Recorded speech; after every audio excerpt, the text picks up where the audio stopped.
All right, let me make sure this is going. All right, that is going. All right, and we're back. Get the small hauler out. Kind of wanted to just go do some flying around last night. See if we can find some anything new and exciting. Uh, Most of the salvage stuff is gone. Every once in a while, there's still a few little things that are still kind of here, but for the most part, stuff is gone.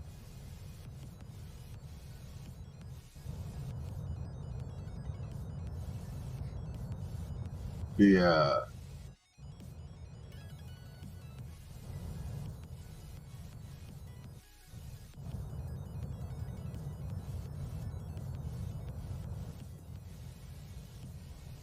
I'm just kind of picking up some stuff, and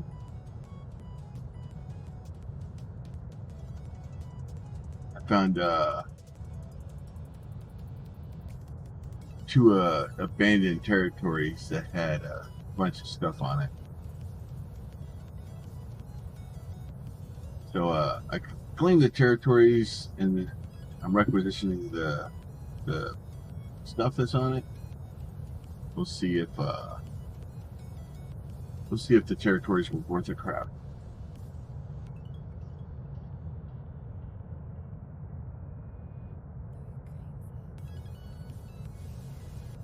Definitely, probably not.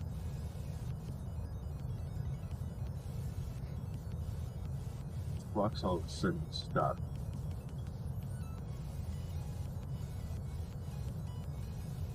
Announcing its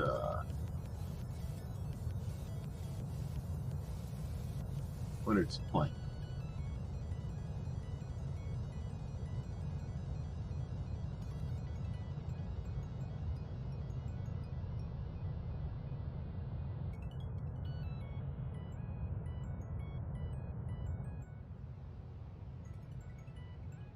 So it's not only are you looking for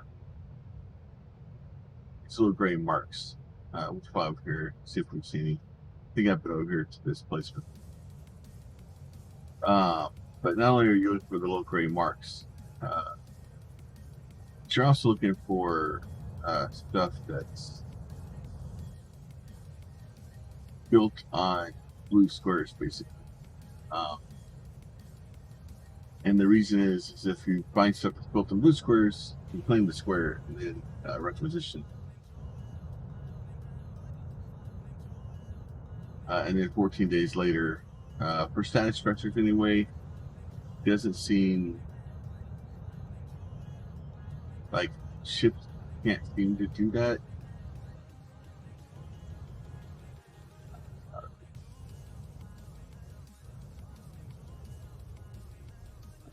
I should have.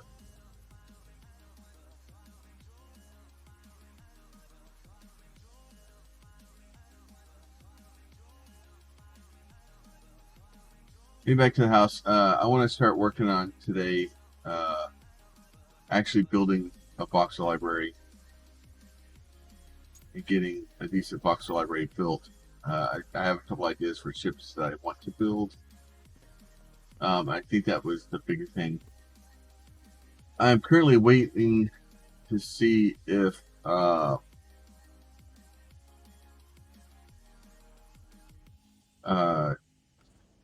waiting for no report to get back to me.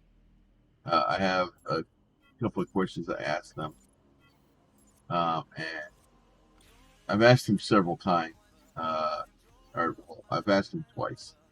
The first time I've asked, and I never got a response back. This last time, I sent the request in a little bit over a day, about 36 hours ago, and I'm still kind of waiting on whether what the them to respond to it. At least with the new way I kind of sent to pick it in, they have to respond to it. The other way was just kind of a email of, "Hey, would you please respond to this?" Uh, so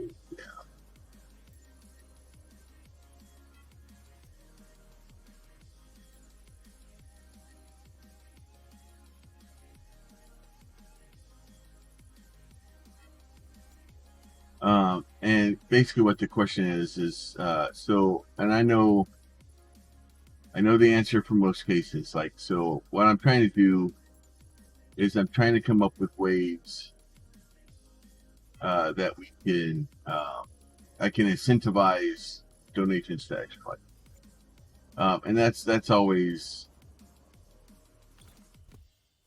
uh, it's always a thought, right?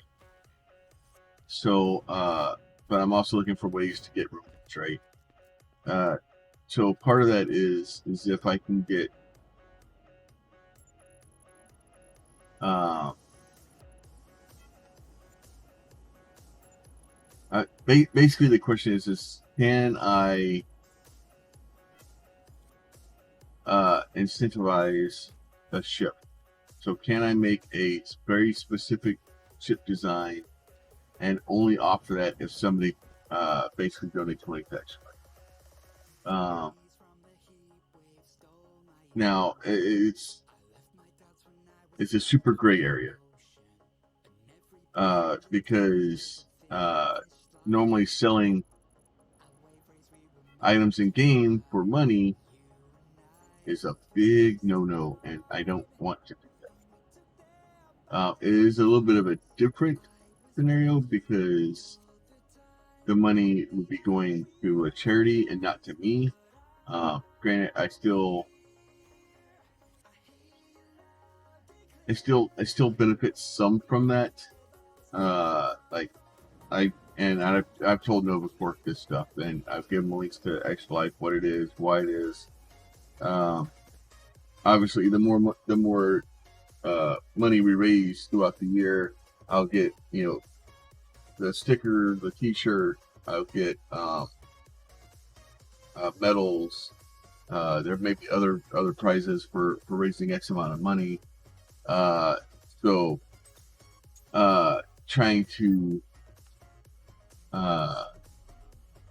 so, and I've told them, I was like, hey, look, this is the incentives I have to raise money. This is what I stand to benefit from raising money. I'm not trying to hide. I'm not trying to. I'm being very upfront with Nova about it because I think it's very important that I'm very honest and upfront about it. But the idea would be that if people donated money to Extra Life, if they're playing this game, obviously, like if you donate X amount, then I give you a blueprint or a ship, depending on what it is. I've reached out to a couple of creators already, and we will have some ships to give away. So what that may be is that may be tied to more of a dollar amount. So as we hit X amount total raised, I'll just raffle the ship off in game or in stream. Now that's a lot less of a gray area because I'm just, once the money is raised, I just raffle the ship to whoever's here, and anybody can enter it, even including people that haven't donated. So that makes it a little bit easier because at that point I'm just, I hit this raffle point and now I give ship away. And that can go to anyone, so anybody can get it. I can't control who gets or even who enters.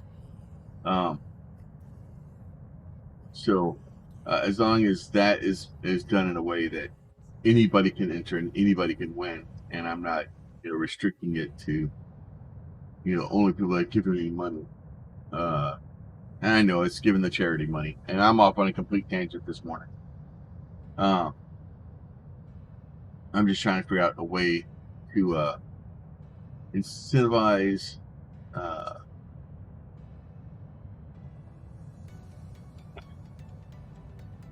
donations to Extra Life, or more importantly, to give people benefit of donating to Extra Life.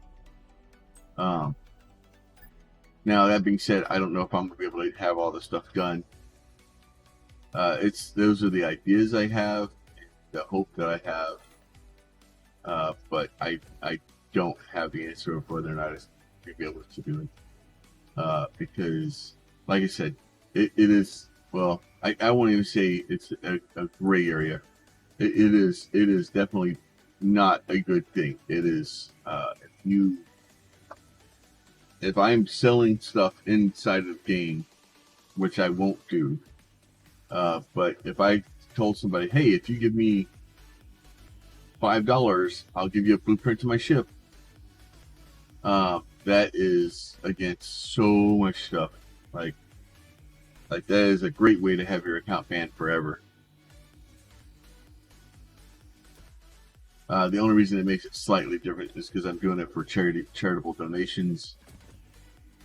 So sometimes you can kind of get some permissions to do it, but I would much rather ask.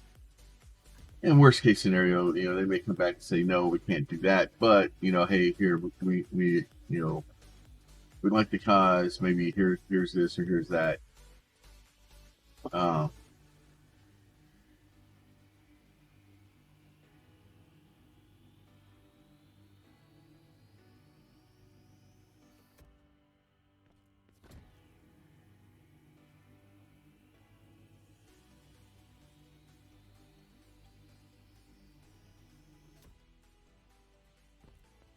Yeah, like anything that I could think of that may circumvent that thing, it's still doing the exact same thing. It's still not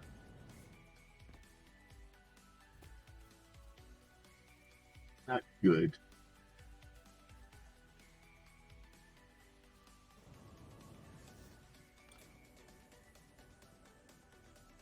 So, and I'm not trying to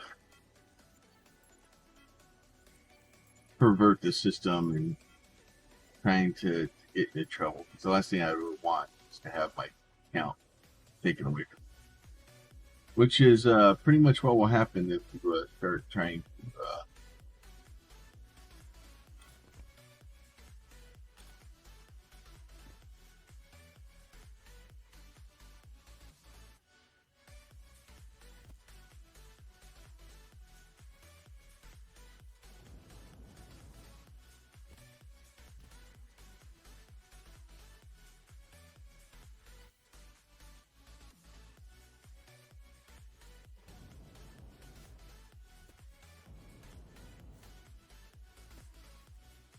I spend all day looking for, since that one is too high up and get to it. But anyway, alrighty then.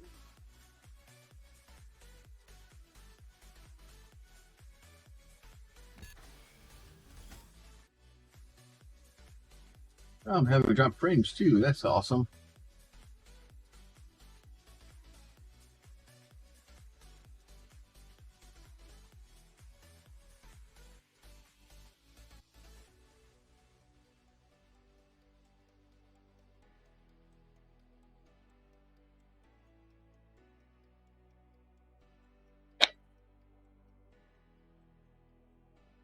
I says it's okay. At least the download speeds.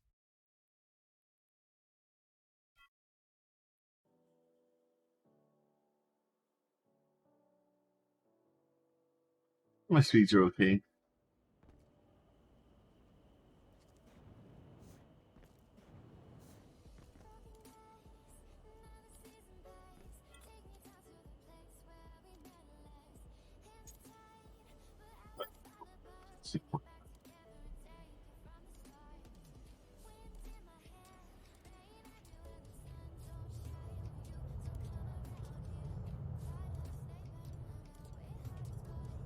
So it was online.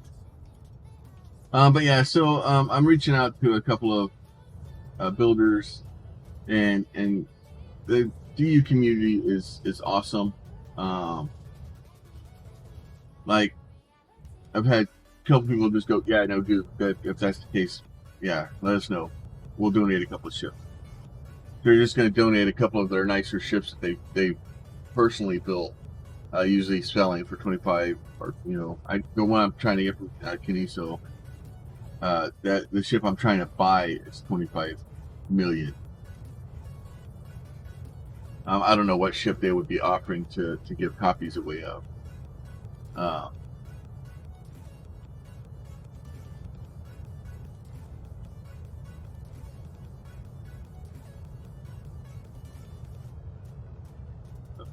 We will cross that bridge when we get there.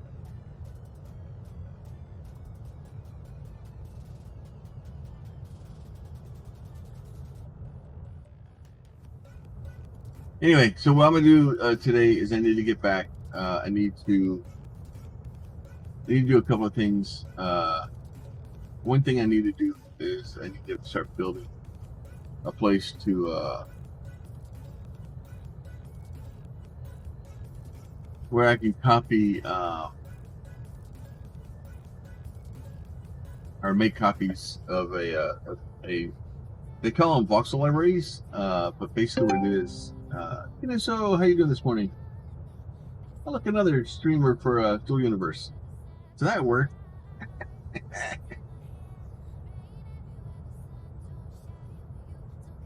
Now that is slow booting. It is. And Van Herk, another streamer. How you doing this morning, Van Herk?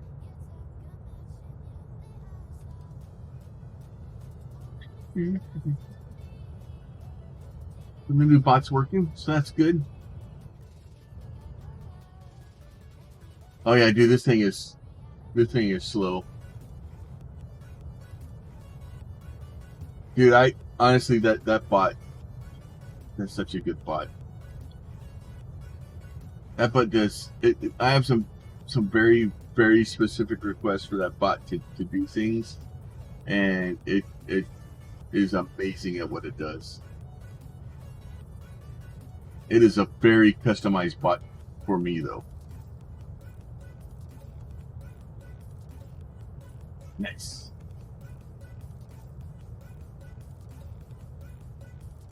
I was just out kind of looking to see if I could find anything fun to pick up. There's not a lot of fun stuff. And this thing, this ship is ugly. It's not a good ship. It's very good at what I want it to do.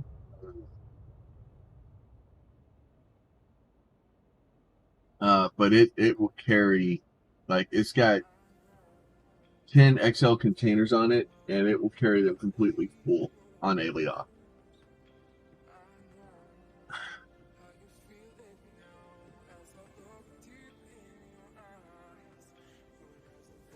The Orca I have over there will do it. Will carry more, but only at HG height.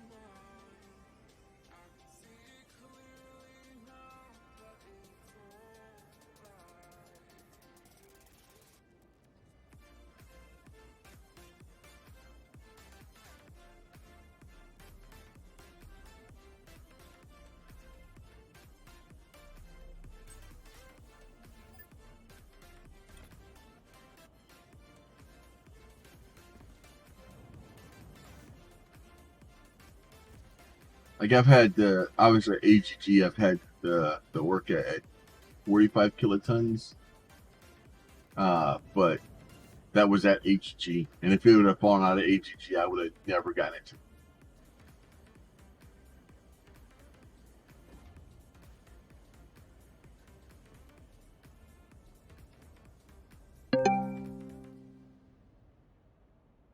I'm in my Discord. Or which Discord are you talking about? I'm in XPX's Discord, Dual Universe Discord, EU Creators Discord. I thought I was in Discord. I have a.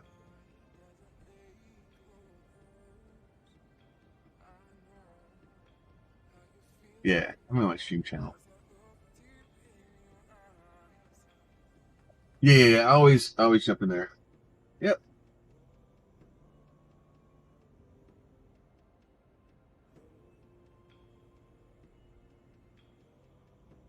And then Van Herk and Kenny, so since I know both of you guys build stuff, this is our production. So I'm producing all the screens, well, except for the Excel screen, the transparent screens, emitters, all the operators, all the pressure column, manual button, manual switch, all the counters, all the receivers. Or this is the receivers and the info button, and then this is programming boards and data banks.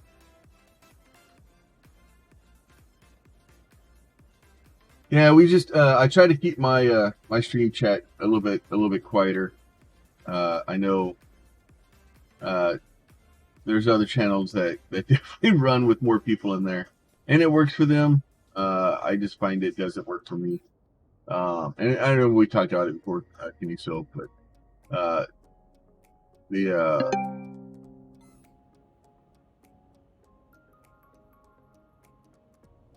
yeah, dude, just let me know. I'm perfectly fine. We'll work something out with you. I'm not trying to get rich on this stuff. I honestly, if I can get it to build just to kind of power money, trying to get enough to basically build the factory. That's mostly what the goal is here. And let's see, other things that we want to talk about while we're doing this too here. Please try to bring up the because they just sent out a roadmap. Let's find it.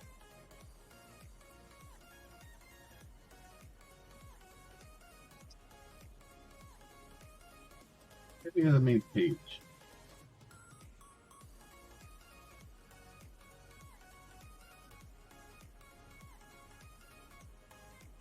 Okay, here. I know it's in the forums.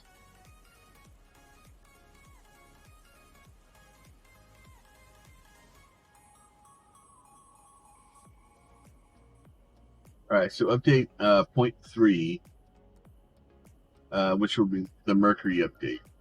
So they released this a day or two ago, so I'm a little bit late to it. I was off doing stuff and working this weekend. So this is the you guys want to follow along. As summer approaches, it comes and with it comes Mercury, our next update to Dual Universe, right? So summer is already here, guys. Like we're already progressing quite heavily into summer. At least in Texas, we are. It's hot as hell. As Fortain and Creative mentioned in its letter, the focus is currently on polish, and Mercury is no exception. This update also brings new features such as the Alioth Exchange, better lighting to improve visuals, summer decks, and more. So the first thing it talks about, it says, we're about to deploy a new installation on the heart of Alioth where players can apply to build a display to advertise and sell their creations. Applications will be open to all players who want to advertise their shops, markets, Lewis scripts, organizations, voxel libraries, or anything else that they create. More details about the Alioth Exchange available in the upcoming dedicated post. I like the idea of the exchange, but like Serapis said last night, why does that change over what we already have with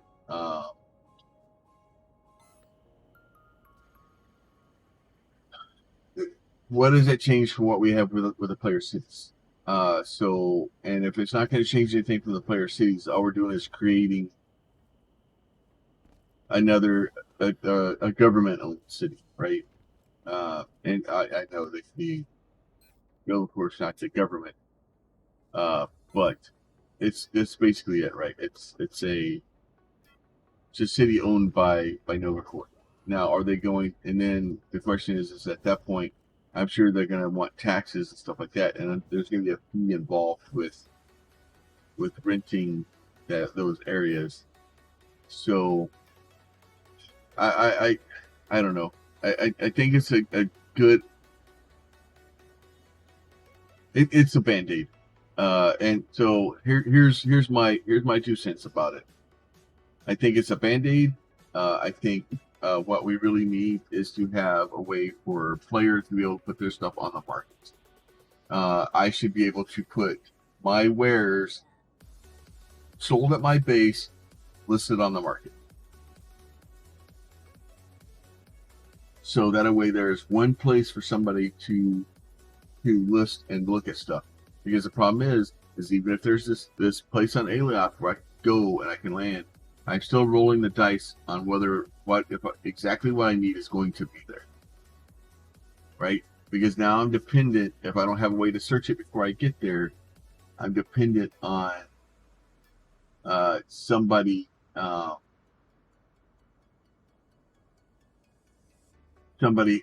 having it and buying a shop and setting it up. So, and if I'm having to pay for a shop to be there, it's going to be harder and harder to do it, right? And then not only that, but like, how are you going to put people's ships there if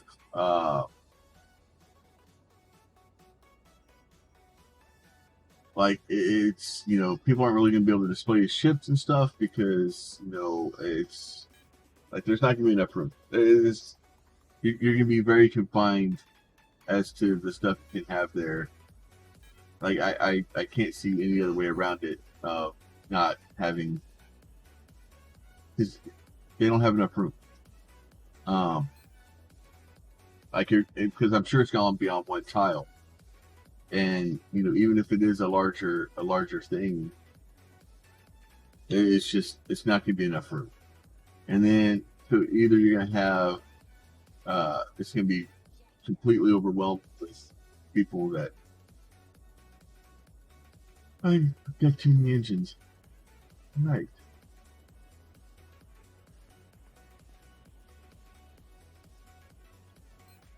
Trying to clean some stuff out.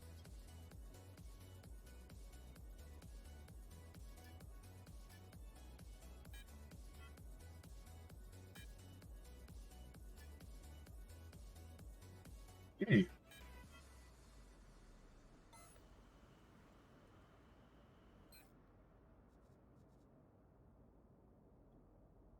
So I thank you guys for, you know, Nova, for doing it. Don't know how well it's going to work.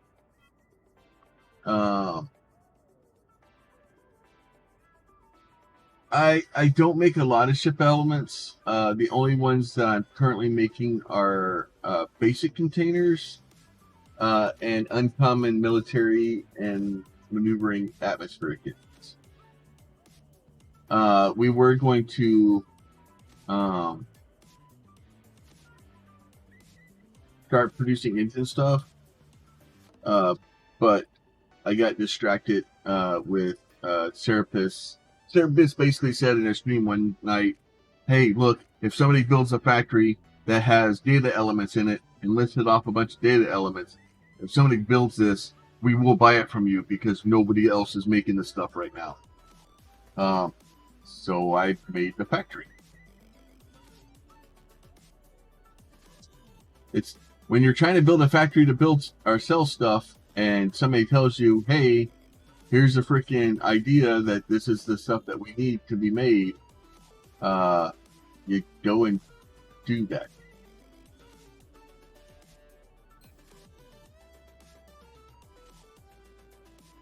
So if there is a need, my ultimate goal is to do a lot of, like, me and Pete build factories. That's kind of what we do.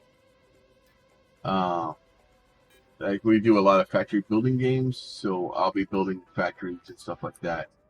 I've kind of put off holding on, you know, massively expanding too much, because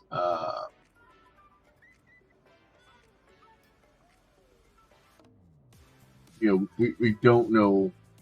The problem is we don't know what's happening with the server, right? And I don't want to be, oh, the sky is falling. We just don't know. Um, and I don't want to build this big massive factory um, and then have it possibly wiped. Uh, if it wasn't so intricate and so hard to get set up, sure, but it's a lot to do it. So I'm kind of waiting on trying to figure out what the status of that is before I go further down the rabbit hole.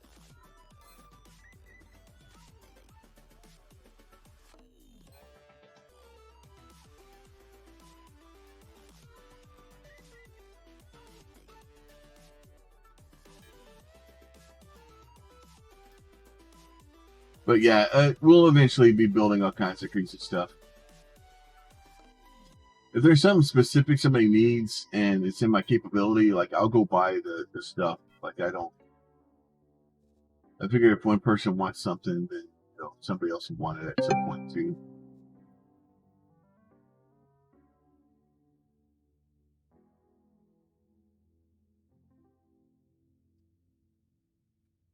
Yeah, yeah, and but the problem is from what I've seen with factories though, building with a factory is like even using a blueprint to replace a factory. Even though all the connections, everything are there, you still have to go through every machine and reset it and basically well now you have to put the schematics back in it, and we may not need to put the schematics back in it later.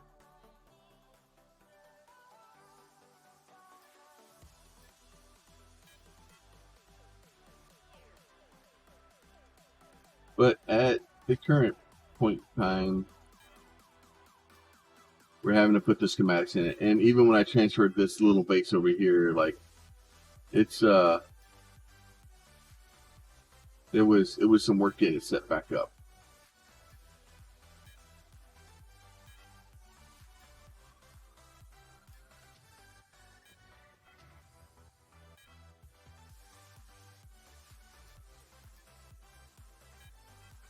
And honestly, if I started a new base or a new factory, it would be a lot different. Because there's lots of little things that I've learned about how things like go together, or how uh, like different ways to do it, different ways to set up the factory, and not necessarily the correct way or a good way to do it. It's just the way I would do it. Um,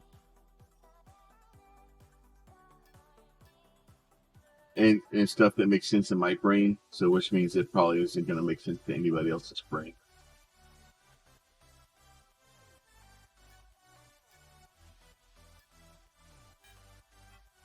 That's one thing. My brain works differently. It's just unfortunately the way it is.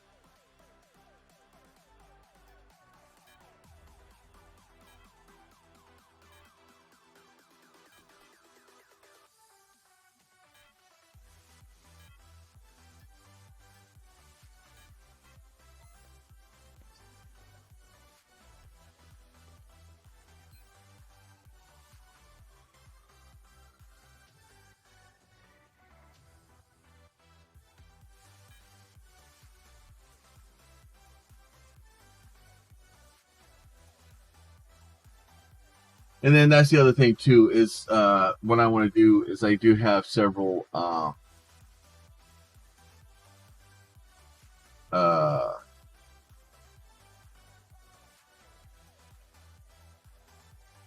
voxel libraries, and I want to pull the pieces of the voxel libraries out that I want to keep and move those. Because the thing is like if I go by, or if I got a DRM free thing from somebody else, and from what it looks like I said, there's still some confusion as to exactly what some of the stuff means and the wording, right? Uh, because we can argue one way or another, but the space engine. LSs for XL. Nice. Easier repair for brakes. Nice. Those are good. And then actually, I think I'm hovering right around the 24 or 25 mil. My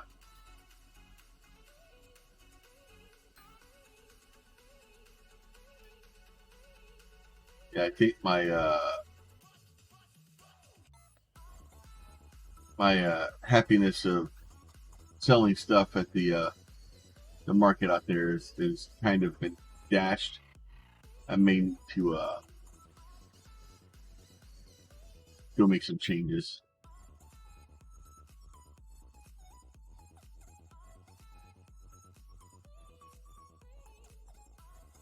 So yeah, I have like the alien containers from Drax. So like this is the Attila set. So this is the set back here, which is a cool set. It's not really the one I wanted, but the one I wanted wasn't being sold anymore. They shut it down. I'm still looking for a good wall set to be able to start making buildings and factories.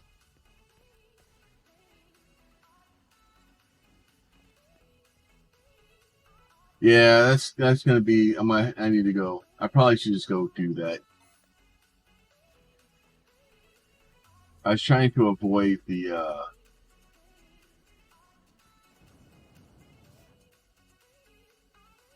I was trying to avoid the taxes from Market 6, but I need to move that stuff.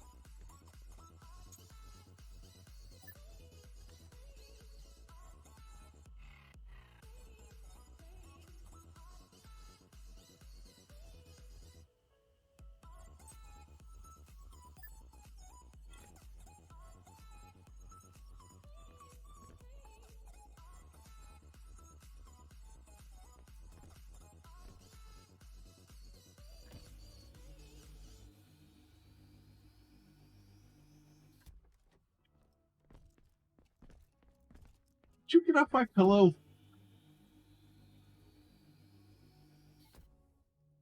Dog.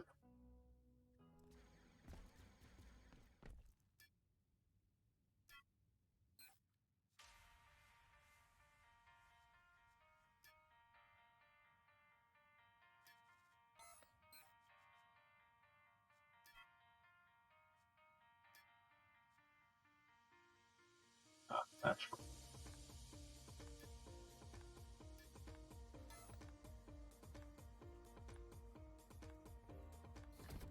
I actually picked all the fuel before. Yeah, like I said, I was hoping to kind of get some of it.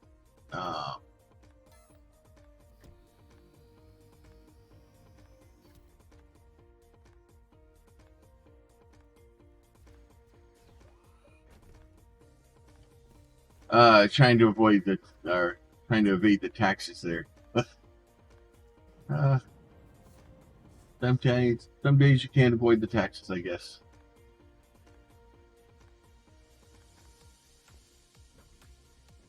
I hope they come up with a better way to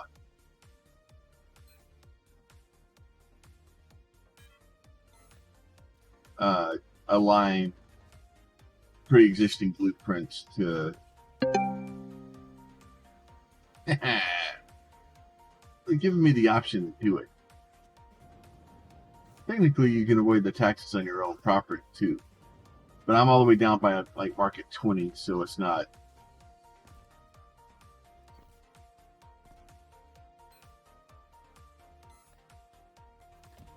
Not a good place to try to pull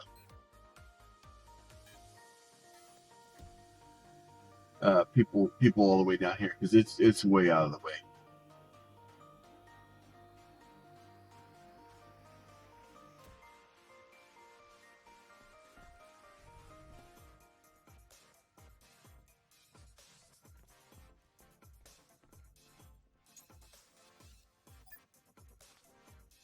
Yeah, I'm getting better at it, but even better isn't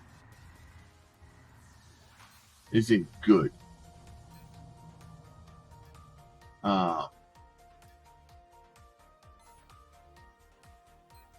Because like it's like even like the best I've gotten it to line up is still like a quarter of a voxel to half a voxel misaligned, against the flat surfaces, and then usually I'm up or down, a quarter to a half a voxel, and in and out another quarter to a half a voxel.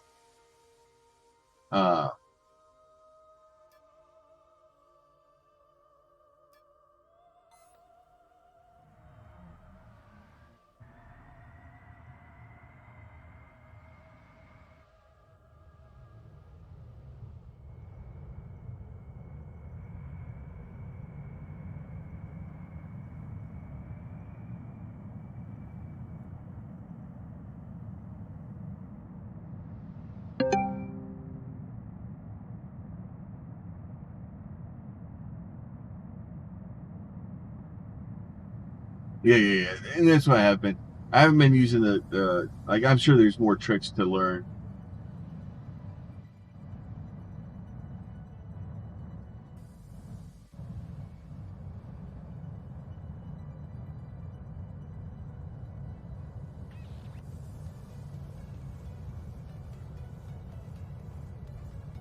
The other thing that I would like to have also is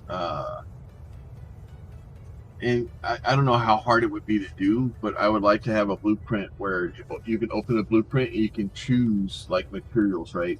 So I could choose, instead of putting in like green, uh, like bright green plastic, I could choose, dark red plastic or whatever. That would be awesome. Um, or even if you could say, change out uh, like a large atmospheric, rare large atmospheric engine to a basic atmospheric engine or something like that. Like that would be great. Um, which should be possible.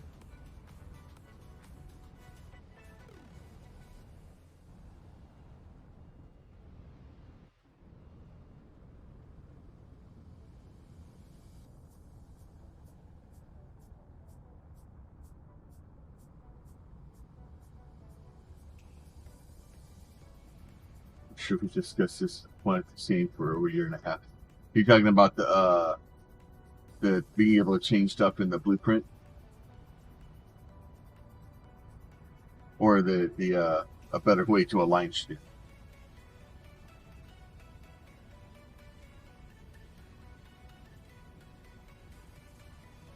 And that's just quality of life stuff, right? Especially with blueprints, because what happens is if both, it's just yes.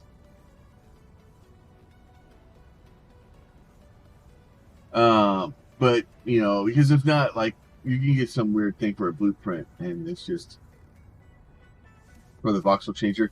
The voxel changer would be great too, because then you could just seriously choose to change colors very quickly.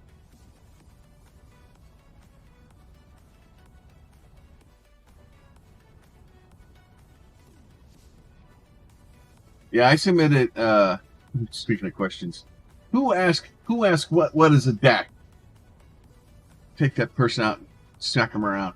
All right, back to the Mercury update. Continue graphical updates. The graphical updates look like they're a lot better. It looks like the lights are that we can place are going to start actually throwing light, which will be good. Summer DAX. So yes, before yes, there you go. No. I would have answered it the same way, because if somebody asked me, they're like, "Well, do you want to change voxels, or do you want to change elements, or my answer would have been yes. I I want to be able to change blueprints. Um, so I've seen some people that were upset, but it says right in here. So basically, they're going to give a summer DAC to every active player, right? but the summer decks can only be used for new accounts. They're basically going to use it as a chance to test the deck system. It's basically a way for you to invite a friend that may have been wanting to play for a while to play. I want to change everything. The trick is that it's not going to be my perspective. Think of it as a 30-day beta test, which is really what it is. It's basically it's a 30-day beta, and it just allows them to open it. It's a 30-day trial, just to kind of see if people want to do it. It only works on new accounts, which honestly I think is a good thing to do, and hopefully they'll continue some sort of thing afterwards. Because if you can get the 30-day account, it gives somebody a chance to kind of come in and see the game, kind of play with it. You can do a lot of work in 30 days if you actually want to play the game. So I'm looking forward to that. There's a couple of streamers that want to come play the game and are interested in the game, and want to come kind of see how it is, but unfortunately can't afford it right now, and it has resisted my threats of just basically buying the game for them, and just because I think they would do really good in the game, but they've agreed to allow us to give them the summer deck, so we'll do that, and then that way they can at least come try for a month to see if they really will like it and go across the next bridge.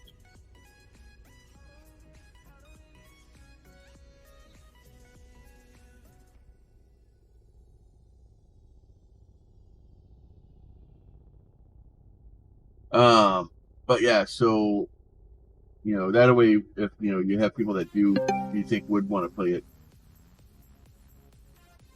Too expensive? He's got. It's not that he's saying that the game is too expensive to play. He just can't really afford it. He doesn't have he's going through some financial issues, and just can't justify spending money on that when other things are out there. Yeah, and that's fine. Like people have different thoughts and stuff. Like, and I've kind of said it before, but this is when I saw the Kickstarter for this game. This is the game I saw. This is the game I wanted. I am happy.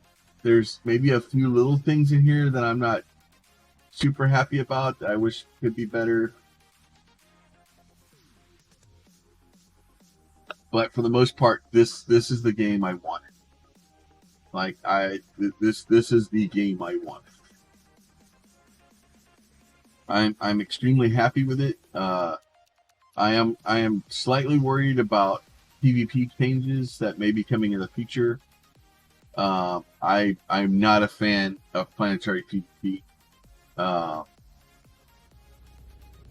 Mostly because I, as somebody that streams, I don't want to log out one day and my base be here, and I come in tomorrow morning for stream and my base be gone. Not a fan of that idea. So obviously the sanctuary and Aeloth and stuff like that should remain PvP free. So obviously that's where my base will be at. But it does, if they do take some of the outer rings and our outer planets and start changing them to PvP, I'm worried that people are gonna make homes out there and not realize that those planets are going to turn PvP or could turn PvP. And then they log in one day and be like, oh hey, by the way, yeah, your all your base art belong to us.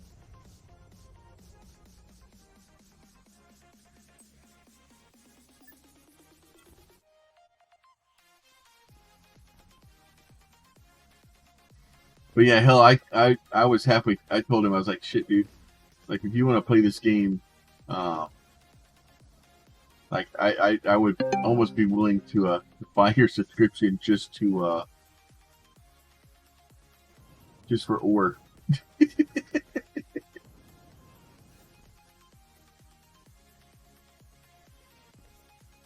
Yeah, it is what it is.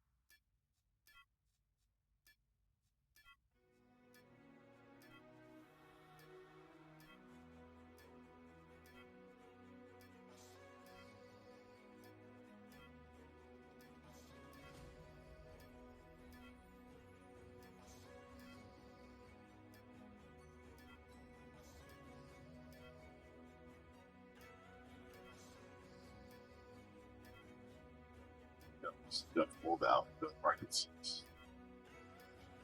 Fine, market six.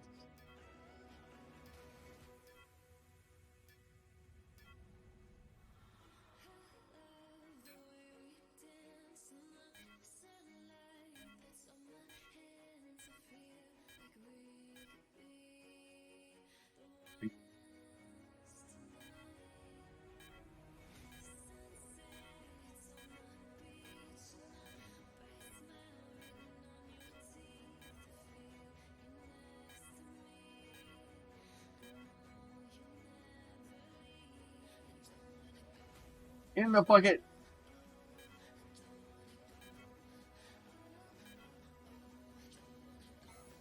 All right. Now to remember where I parked my ship at.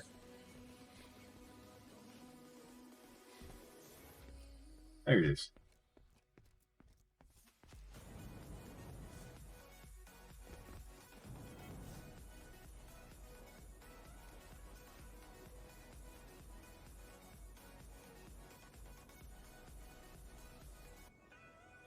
This is always fun.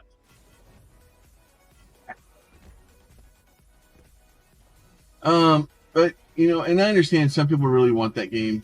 Some people really want the PvP and they really enjoy it and stuff like that. And I'm okay with PvP.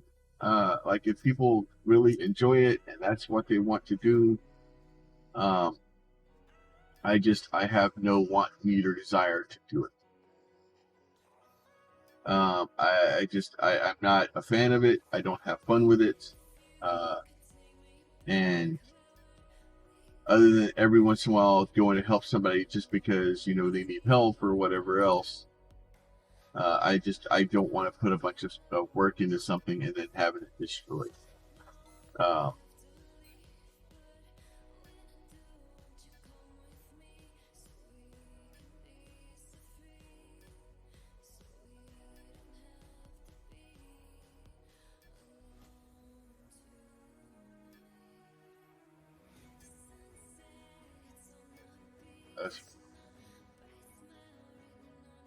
but and then like I said, the problem also with PvP is as soon as you start putting people into PvP, it people just turn into asses. Like you add the competitive nature to the game, and then it brings out the absolute worst in people.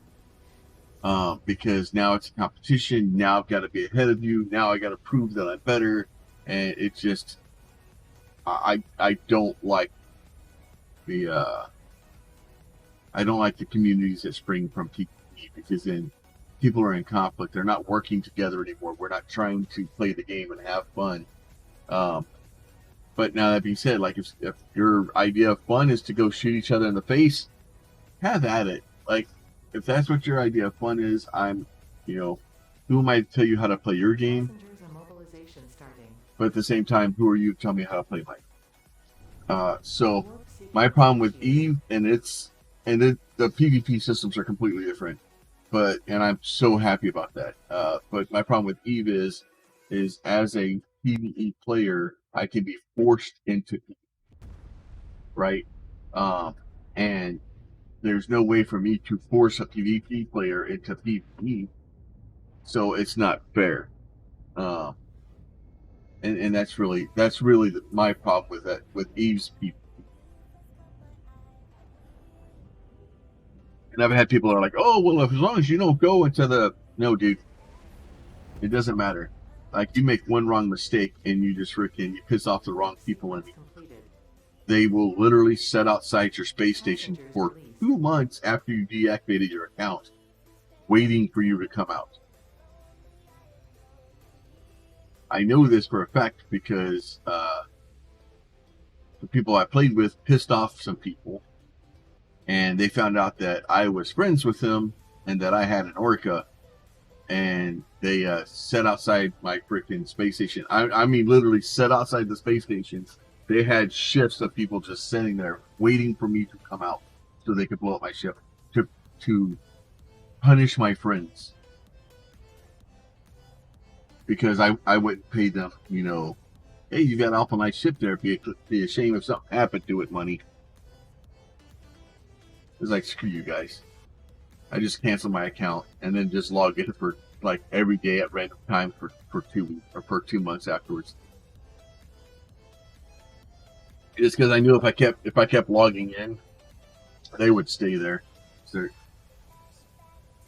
And I would literally log in. I would just run around inside the station for a while and then log out. It's like, screw you. Waste my time, I'll waste your time.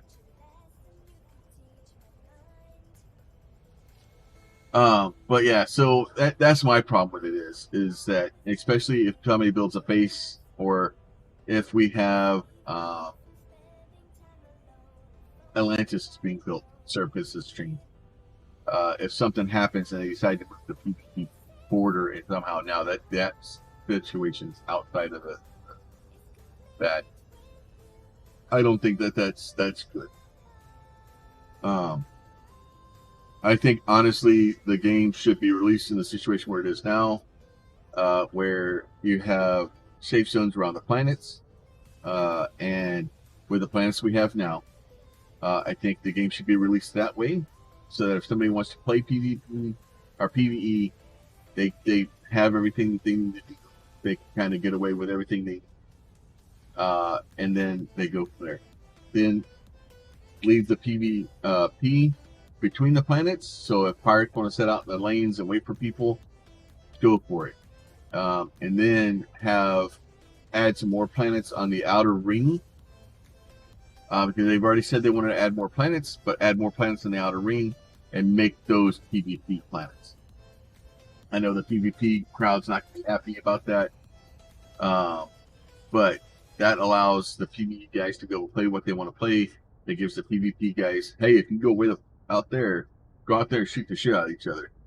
Like, that's the Wild West stuff out there, man. Y'all have fun.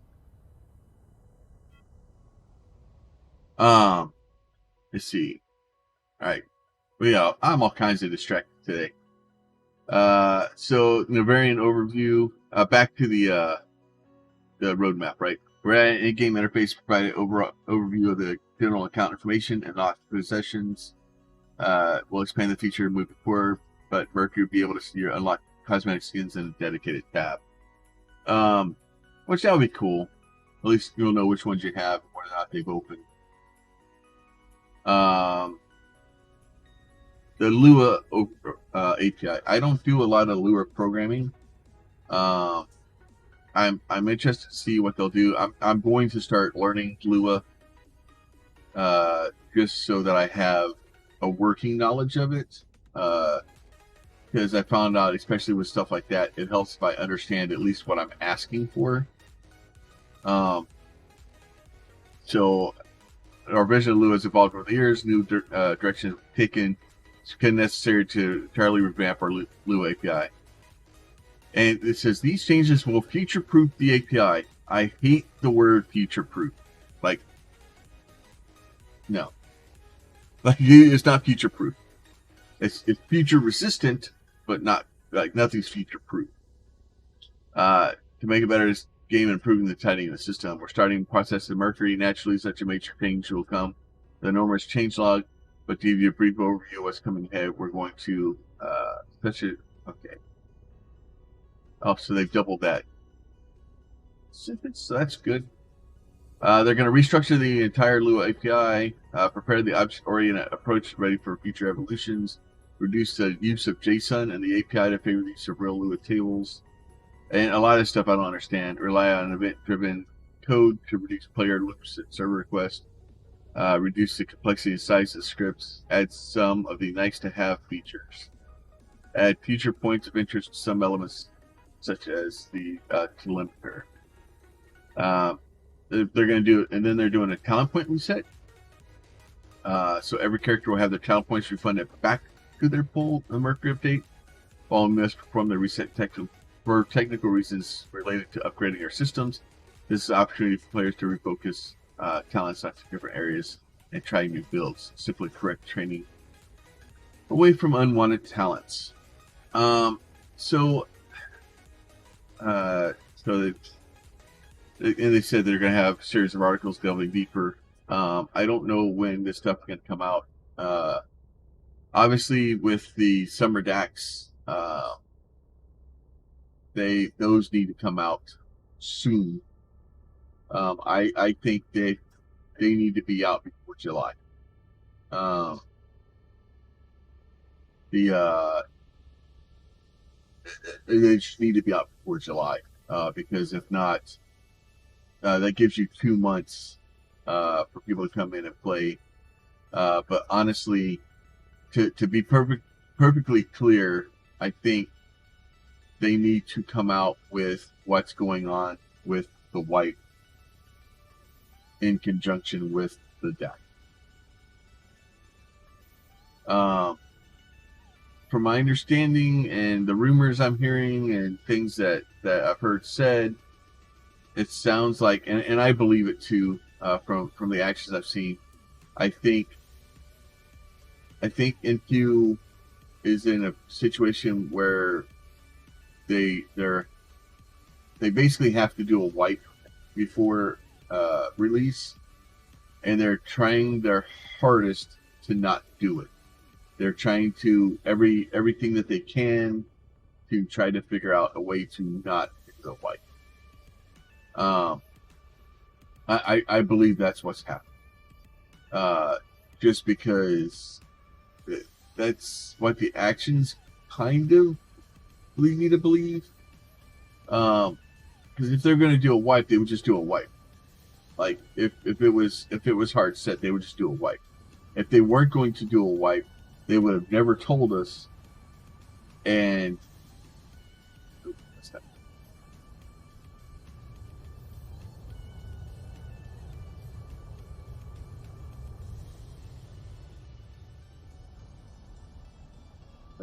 the auto orbit things almost had me fall out of the damn sky. So I believe that the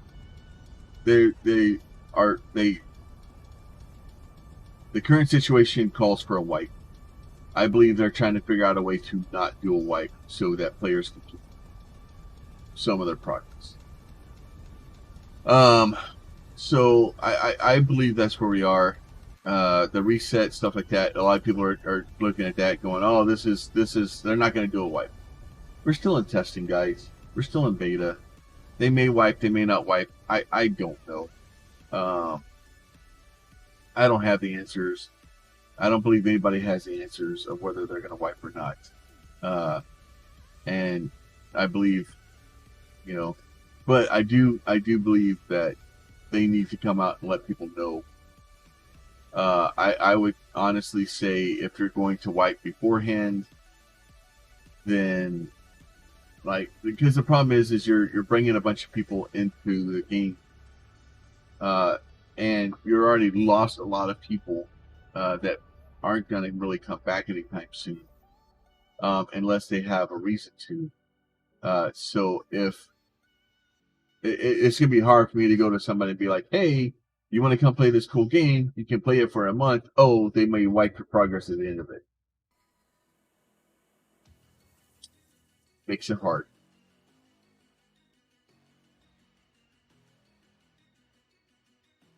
Makes it hard.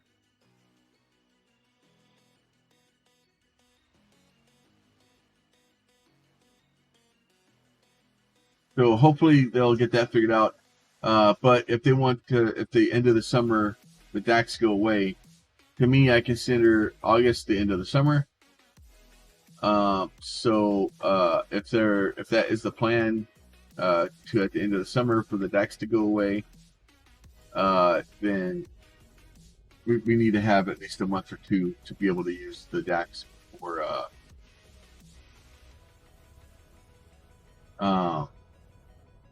come on, you can go forward. You'll be okay.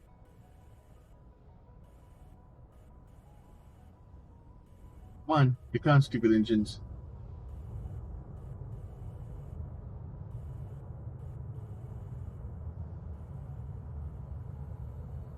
Um, so I think we need to have at least you probably want at least 2 months. At minimum, you would want at least a month. They really should come out at the beginning of July. Worst case scenario, they need to be out by the end of July.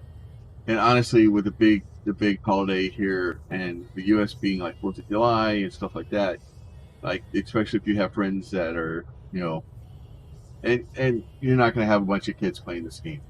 Like this isn't a kids game. This is an old part game. Uh, it's a more this isn't it's not Fortnite and it's not freaking League. It's not shoot each other in the face. There's no battle royale mode. There's no even though I'm sure somebody will make a battle royale mode.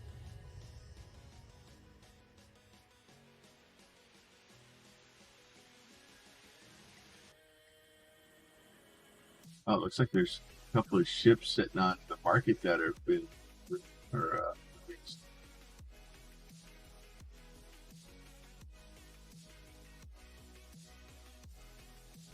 I didn't bring any of my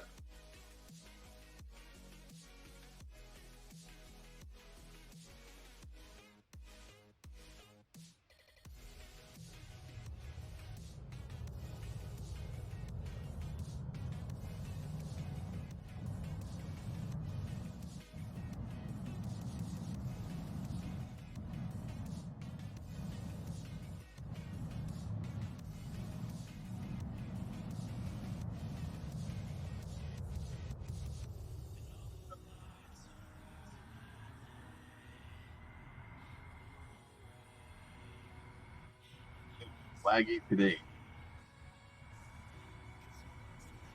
Can you go over there?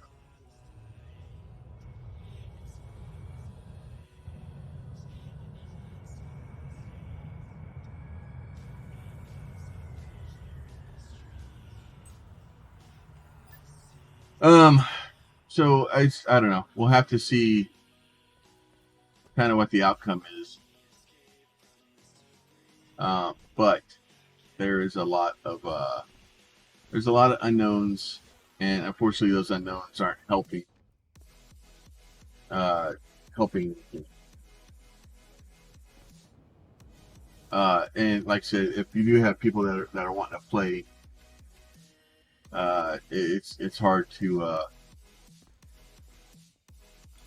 convince them to come play when the server may be taken away soon. And hopefully they need to come up with some sort of incentive plan or something to allow people to to play, right?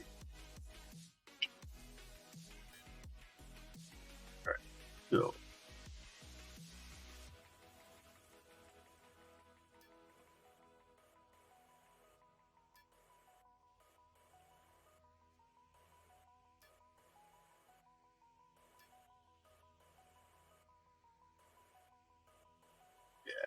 well, it's only 1%.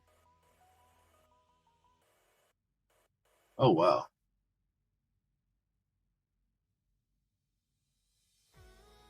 They charge me storage here, too? Kind of.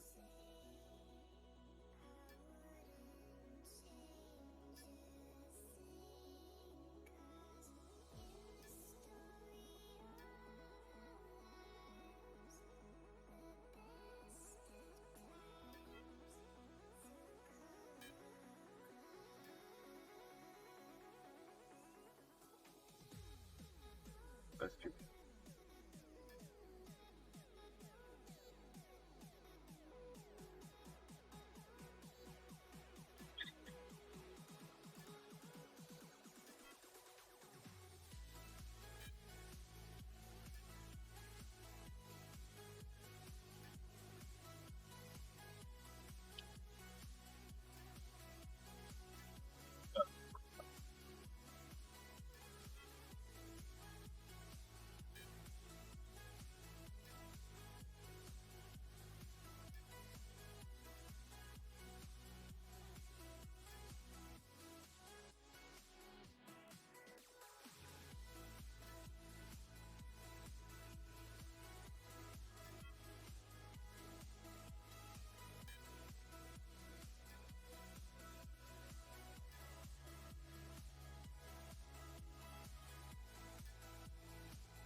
Oh, so much stuff.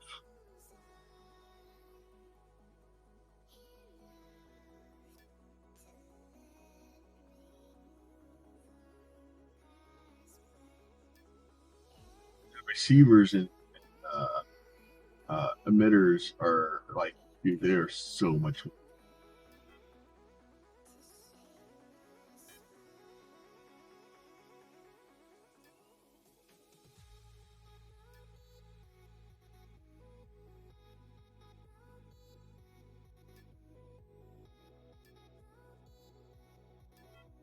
Should you just set that thing to?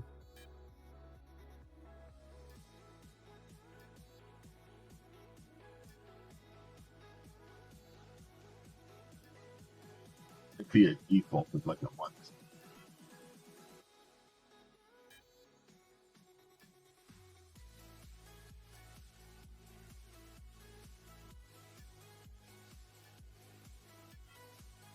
I'm sure some of these I've actually hit the wrong thing on.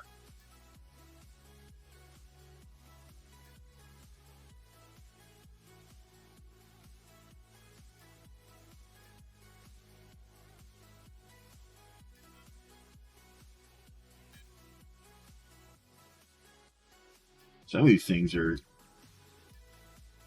not good sellers.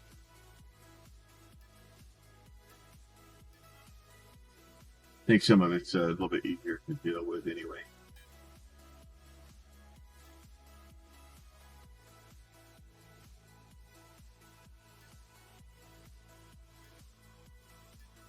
Get all this stuff put in here.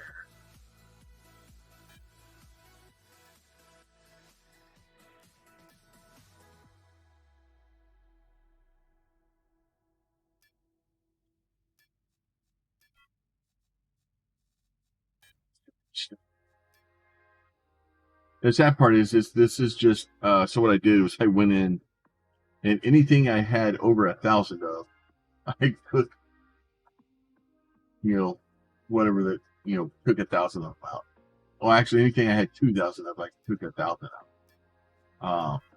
Because my factory set up to stop producing at 2,000. Yeah, and then it's made to produce that rather quickly.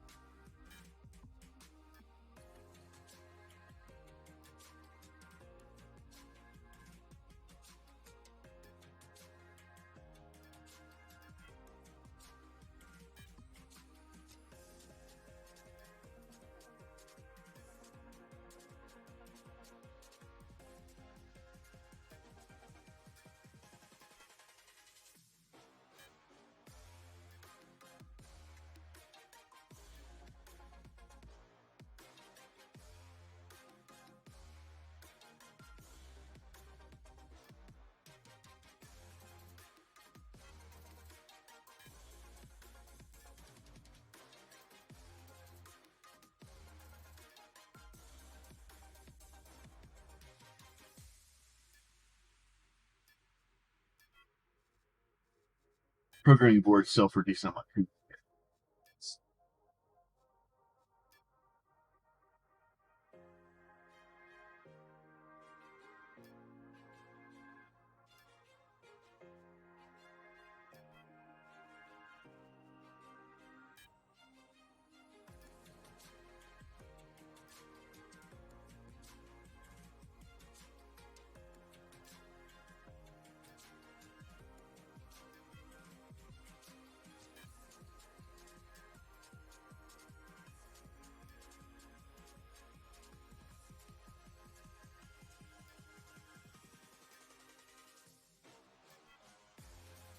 All right, so if I go to my orders now, $26 million for the stuff in there. Hopefully some of it will actually start to sell. Because as they will tell you, your stuff is only as good as it's only worth what people want to pay for it. So if nobody wants to pay for it, guess what? Your shit's garbage, and nobody wants it. That's why. Oh god, the whole I hate saying the freaking word, but the whole NFT freaking debacle.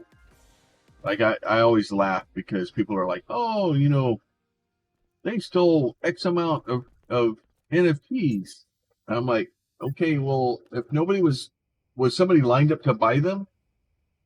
Like, did they say they were going to pay this much and then they stole them? Like, did you have a buyer that actually had cash that was going to buy it? Yeah, okay, so hey, dude, no worries. Please don't ever apologize for life, man. Life happens. It is what it is, man. And as much as I enjoy having everybody here and helping and hanging out, I understand sometimes you got to go. Sometimes you don't get to say bye. Only thing I worry about is that everybody's okay and that people are healthy. But I'll sit here and talk to myself. I do it all the time. I'm good at it. At least I think I am. I tell myself I am.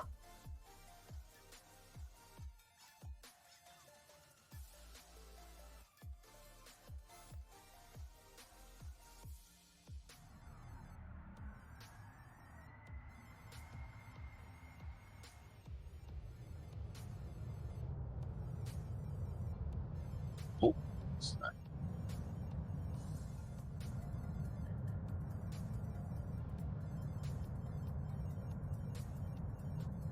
But yeah, so I don't know. The changes look like they could be good, but I think without some sort of discussion or something to let us know one way or another, like people need to know. Like obviously, if you're going to wipe the server, you can't be like, oh, we'll let you keep one ship, because then you're going to have somebody that's going to go in and take everything that they have, every engine they have, and they're going to completely max out a large core ship. Like they're going to take every rare engine that they could find. They will dump every penny that they have into buying, warp beacons and whatever else, and try to transfer all that stuff with them. So you can't do that. But just letting the the player base know, like, even if they're like, hey, look, you know, your talents, you're going to be able to take your talents with you, or, you know, we're going to, you know, figure out what your in-game worth was, and, you know, give you X amount of money or something, you know, something to allow people to kind of get up and running, right? It's hard to say, but hopefully they'll come up with something to at least get people a start, because what's going to end up happening is if we lose, and they were kind of saying in Surface's stream last night, but like, if I build some big, massive, you know, super rare engine freaking factory, that's great, but like, I won't ever, it's going to take me forever to be able to get back to where I can afford that. Even with the help of friends and orgs and stuff, it's going to take you a while to be able to rebuild that. So trying to figure that stuff out, and trying to make that leap is going to be difficult. So everybody's going to be forced back to the very beginning stuff. Like, me and Pete's idea is to basically pull our accounts together very early, take whatever we have and drop as much as we can into, like, basically take all of our accounts, all of our alts, everything, shove them into one ship, and have us take off and go to someplace else as rapidly as we can, to try to find out where on the planet we're going to be. But even with that, it's going to be difficult, because we're not going to be able to scan. Like, we may not have a factory scanner that early. I'm looking at trying to get stuff set up so I can more easily run multiple accounts. Because right now I have 3 accounts right now, and then but trying to have the 3rd account where you know, having a 2nd account where I could run it, and I'm putting a modder right up above my camera here. Raytheon, how you doing this morning, my friend?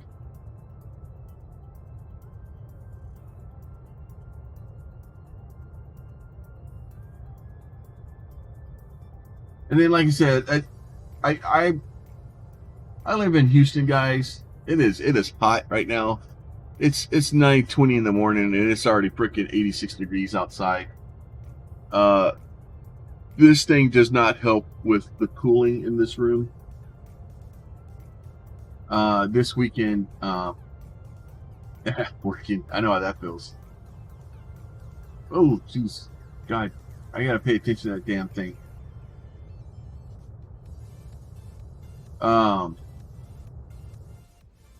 These goddamn towers, man.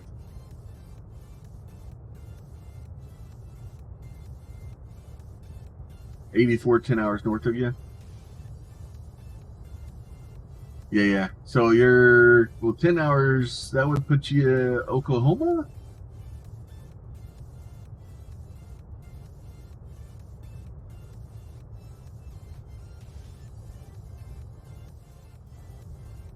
I want to say Dallas is like 6 to 8.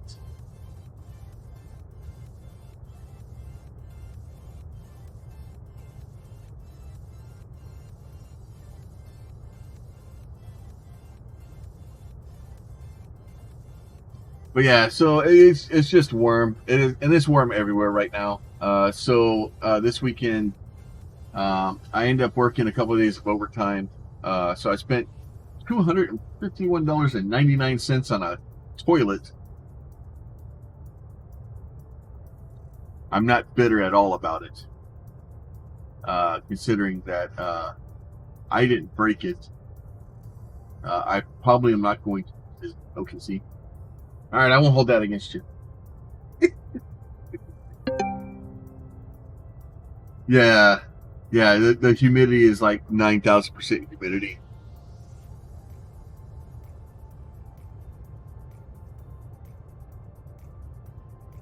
Yeah, it's so bad, and that's really the problem. It's the humidity. It's just, the humidity just kills you. Non-native. So you chose to move to Oklahoma? I'm joking. Sorry, I live in Texas, man. We signed a piece of paper when we move into Texas that you have to make fun of Oklahoma. They give you get your driver's license, they hand you a shotgun, and you have to sign a non-disclosure agreement about Oklahoma.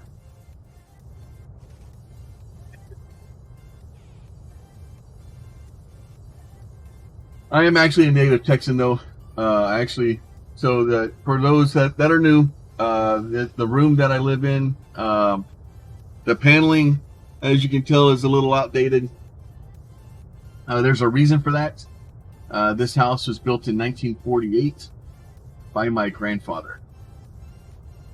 My family has been on the property that I live on for 100 years plus. Nobody knows. Like my family doesn't know when they got when we moved here. You get exiled, yeah, exactly. Yeah, I spent some time in Groton, Connecticut.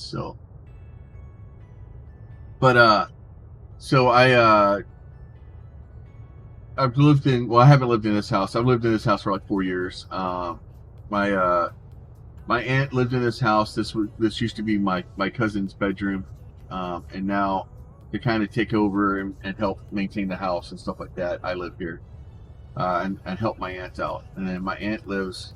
My dad used to live right next door to me, which is part of the reason I moved back here, was to help take care of my dad. And those that don't know, it's been a rough year. I don't talk about it a lot because I'm not trying to bring the stream down. I'm not trying to hush people's vibes. But the reason I disappeared from November until just recently, so I come back about a month ago. I was gone about 5 months. My dad had a lot of health issues, and I spent pretty much every waking moment either at work or taking care of my dad. I was taking care of him, and then basically going to work so that I could get rest from that, and then I come home and take care of him. My dad ended up passing away in January. That's not something that you don't know how it's going to affect you till you go through it. And like for me to tell other people how, oh yeah, it's gonna, you don't know. Like you don't know how that's going to affect you until you go through. And it hit me a lot harder than I thought it was going to. And honestly, if it wasn't for the community on the Discord and streaming and stuff, I don't know if I'd be getting out of bed yet. To be honest, I like if it wasn't. Yeah, it's different. It affects everybody differently, and it's hard. It's not something I wish on people. I obviously it's gonna happen. Like there's shit we can do about it. Like the funny thing about life is nobody gets out alive. And I can joke about it a little bit, and it only because it keeps me from crying. But me and my dad didn't have the best relationship. There was some issues in my childhood but we worked through that stuff, and I was able to spend some time with him and actually work through some stuff. So we were doing a lot better. But at the same time, it's still, it hurts, right? So honestly, if it wasn't for Dual Universe and for Pete and Evie and the rest of the Cornerstone team and the awesome community and Extra Life, honestly, Extra Life, every day I woke up and I would look at my stickers on my computer, and every day I would look at them and just go, I'm failing. I need to get back. I need to raise money. The hospital needs me. So that launches me into my next rant. And we launch into this rant all the time. So anybody that doesn't know what Extra Life is the gaming branch of Children's Miracle Network. Okay, Children's Miracle Network is a charity that was started in the 70s by Donnie and Marie Osmond. Basically, they raise money to help give money to the children's hospitals around the United States and Canada to help pay for child health care, whatever the hospital needs, just so that the hospital can stay there and they can operate and help children. Extra Life is the gaming branch of that. So about 10 years ago, I just lost the little girl's name.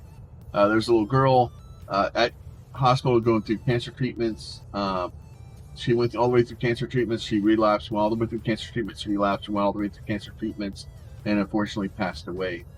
And in the process of doing that, she had one of the people from Children's Miracle Network come in and ask her, hey, is there anything I can get for you? Is there anything, and he wasn't talking about medical stuff. He's talking about just stuff to make her stay in the hospital slightly less being a stay in the hospital.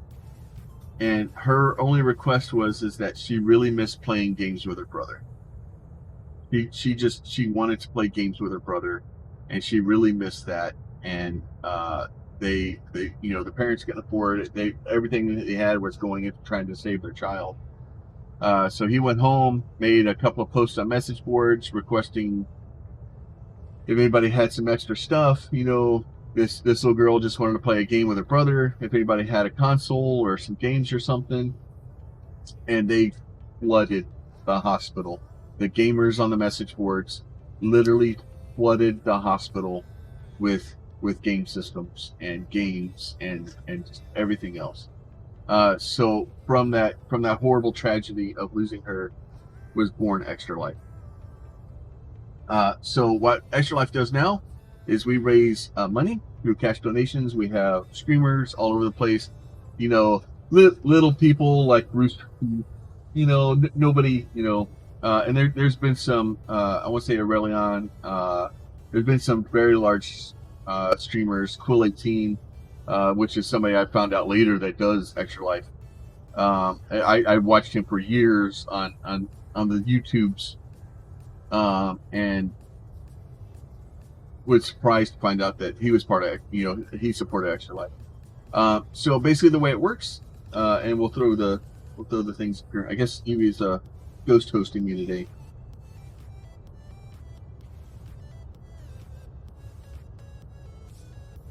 I'll see if I spell it right. All right, so that's a couple of links there. The first link goes to my donation page. So you click on that, go to the donation page. You can make a donation straight to the page.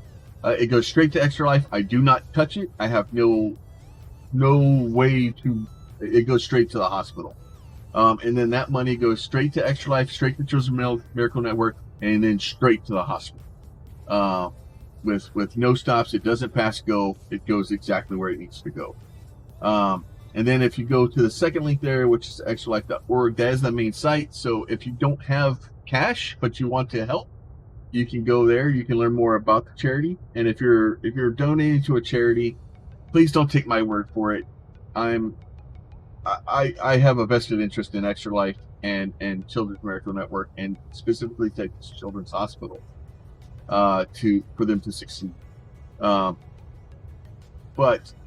please go check out the charity. Go look at it. Do your research, and you should do that on anything. Don't ever somebody that's sitting here with a freaking screen. Like, we have ulterior motives. I'll get into my ulterior motives in a second, but go do your research. Think for yourself. Seriously, go check out the thing. But if you want to go look at the hospital or go look at Extra Life, and you want to sign up, you can go do that. Just sign up. If you ever have any questions about trying to set up Extra Life or trying to set up a page or what you can do or whatever, feel free. Send me a DM. Come talk to me. I will talk to you about Extra Life until you're bored of me talking to you. Trust me. Now, my ulterior motives. When I was about 9 years old, and we go through this regularly, but when I was about 9 years old, I stepped on something called a hurricane glass. It's basically a glass that hurricanes come in. Not the storms, the alcoholic drink. We were a bunch of kids. It was storming outside. Mom told us not to run around in the house. we were running around in the house because we listened really well as kids. And as we're running around the inside of the house, somebody ran past this the cabinet, right, that had this glass on top of it. The glass got knocked off. I come around the corner and stepped on the glass. So after 12 hours in the operating room, they stopped counting at 1,200 stitches, and they put my foot back together. From Texas Children's. So I did not realize it was Texas Children's that had done that. I thought it was just a normal hospital that had done it. And I later found out that it was Texas Children's that had done it. I found out that they were so worried about transporting me to the hospital, they actually loaded the surgical team from Texas Children's into a van and brought them to me at a separate hospital. And then they spent 12 hours in the operating room putting my foot back together. And in any normal situation, that would have bankrupted my family. That accident would have bankrupted my family with the healthcare system. And mind you, this was in the 80s. So this was 40 years ago that this happened. And somehow I can walk. Like that, I was very fortunate that day to get that surgical. So the doctors flat told my mom that they told me that I would never run again. They flat told a 9-year-old kid, "You will never run again." I was in Little League and playing baseball and all this other stuff, and now you're telling me I can't run? That I will never be able to run again? They told my mom they were afraid I would never be able to walk again. After that, I spent 15 years in the Navy. When I got out, I was running 10 miles a day. They did phenomenal work. And I honestly believe if it wasn't for that surgical team from Texas Children's on that day, if they hadn't have been there, I wouldn't be able to walk. I would not have led a productive life. Like I would have been disabled, and who knows what would have happened. So I honestly believe I owe my life and my ability to be a normally functioning adult to Texas Children. So to me, it's very important. So I do have ulterior motives. I want that hospital to succeed. I want that hospital to be able to continue helping kids. So it is important to me, and to try to help and get them money. It's important stuff. So that being said, me raising money from them gives me cool things like this. Extra Life shirts. I get Extra Life shirts. I get my medals are hanging back here on the wall. It's kind of hard to see them right now. Hi, doggo. You are still not a lap dog. Don't you whine at me. Hey, dog. What are you doing?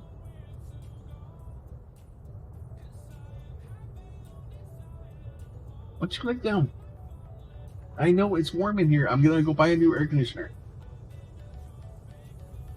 Buy a new air conditioner for here. You guys will definitely never leave. But yeah, so it is what it is. So the game we're playing is Dual Universe. And Extra Life. So every year, Extra Life has an International Day of Play. It's a day that they've set aside to basically celebrate being able to play games and to do what we can. And I know it's kind of hard for us to sit here and play games when there's a sick child in a hospital. But it's a celebration of life. It's a celebration that we are able to, and that there's so many kids that without those hospitals would not be playing games anymore. So we play games. So that will be November 5th. I've already taken the days off of work. We're lined up. We're ready for that one. So we'll be doing Extra Life on that day. I'll be starting at 8 o'clock in the morning. We're going to 8 o'clock at that night, or until we may run over, just depending on how the stream goes. It's not a 8 o'clock I turn into a pumpkin. It's usually 8 o'clock is historically when the stream starts to kind of die.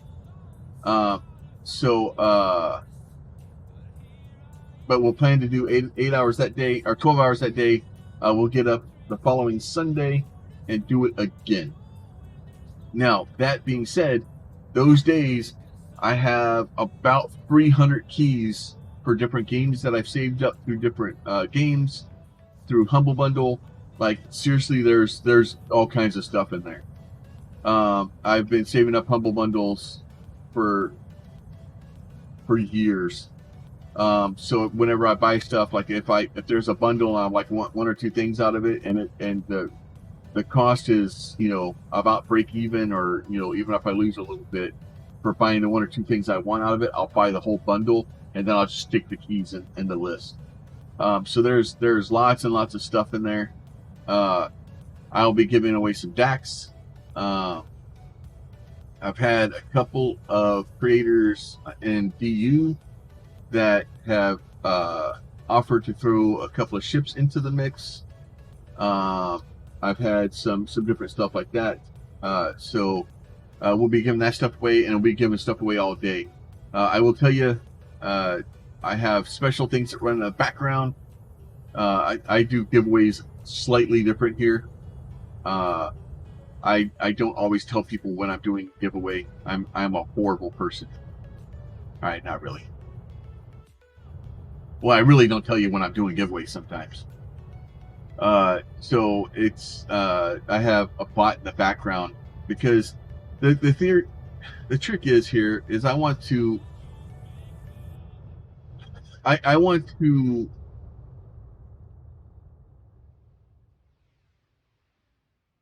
the giveaways to benefit the people that are supporting the channel, if that makes sense.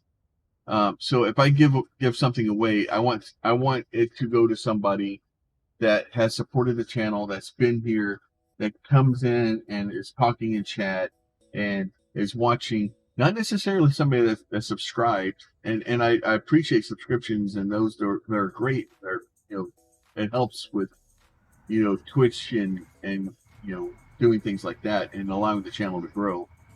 Like so, and then ultimately by growing the channel, we can raise more money for Extra Life. So I'm very grateful for that stuff. Bald men are never horrible. They're the best ever.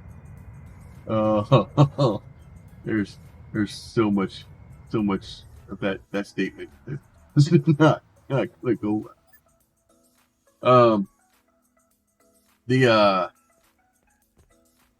But we'll end up giving a bunch of stuff away. We'll just have a good time.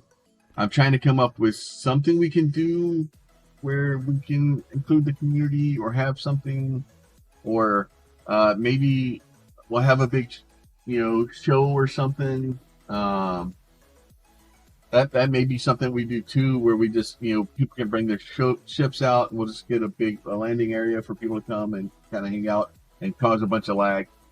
So there's lots of stuff we can do. I usually try to do something in the game, something that we can kind of get people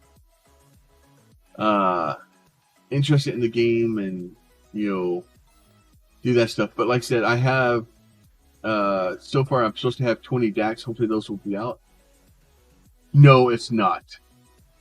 My ship design is this is a loaded Inquisitor. All I've done is changed the purple, so I've added purple lights to the front. It's purple. This is I haven't gotten into ship design very much yet. I have a couple ideas that are bouncing around my head. This is my ship design. Horrible. It's so ugly. It's very functional. All this stuff out here is all salvage scrap stuff. I found. Yeah, that's a loaded designs. This is the Protofly, which is the free ship. This is one I salvaged. It's called a Black Widow. The Star Wars Star Destroyer, kind of have a guy that may be interested in come and play. And if he does come and play, that's his ship. Those are other ones that I found.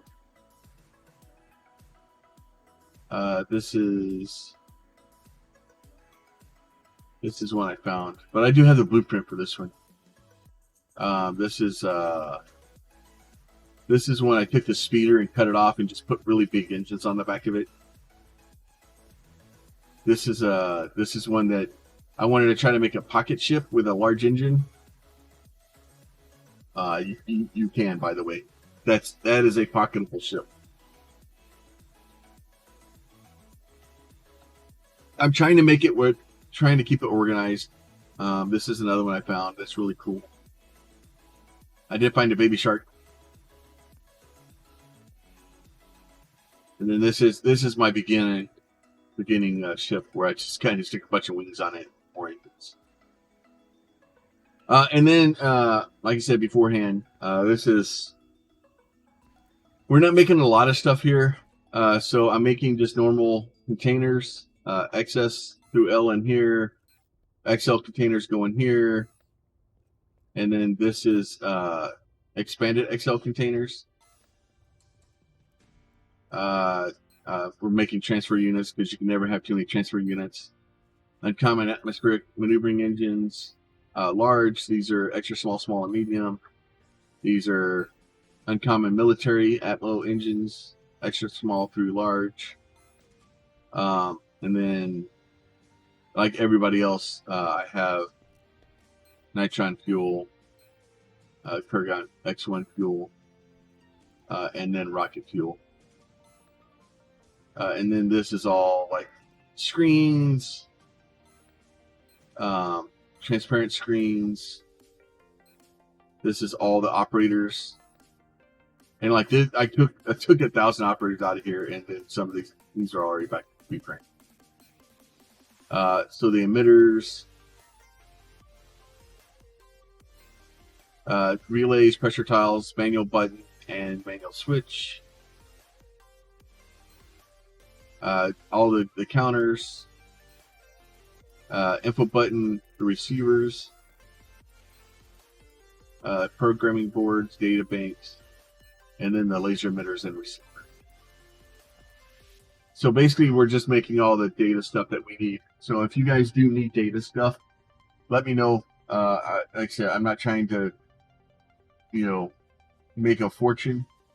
But I do know that selling, if I can find specific people that need the data items on a regular basis, and I can give them to them, that's better for me than trying to wait for the people to find my stuff randomly on the auction house. Because then that's the other side too. Is as soon as I throw 1,000 things on the auction house, all somebody has to do is come in and throw 5 or 10 of them just slightly below me, and it hurts. I know how auction houses work. But yeah, so this is all storage down here. These are all parts back here. And then this is another loaded design building. This one you can get for free from Loadeds. So then we have the refining over there. We have alloying. We have just different chemical processes. This is all the fuel and some plastics. This is more plastic. This is more plastic. These are all uncommon electronics. I have 20 uncommon electronic manufacturers in here. And then even with all those, I actually have a backlog of uncommon electronics. How did that happen?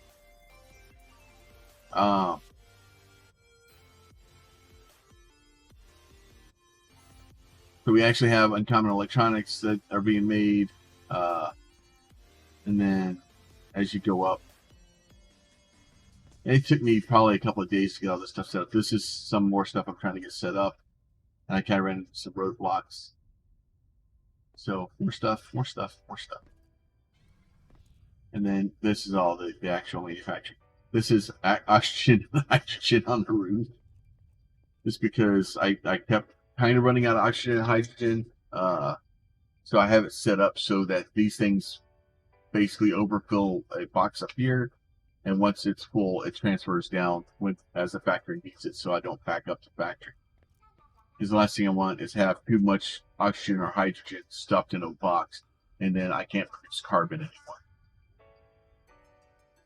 But yeah, so these are the engines over here. Those are the containers over there.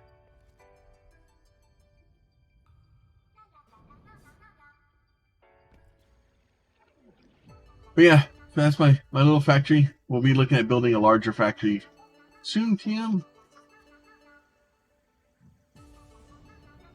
Another ship that I found, just 3 large containers.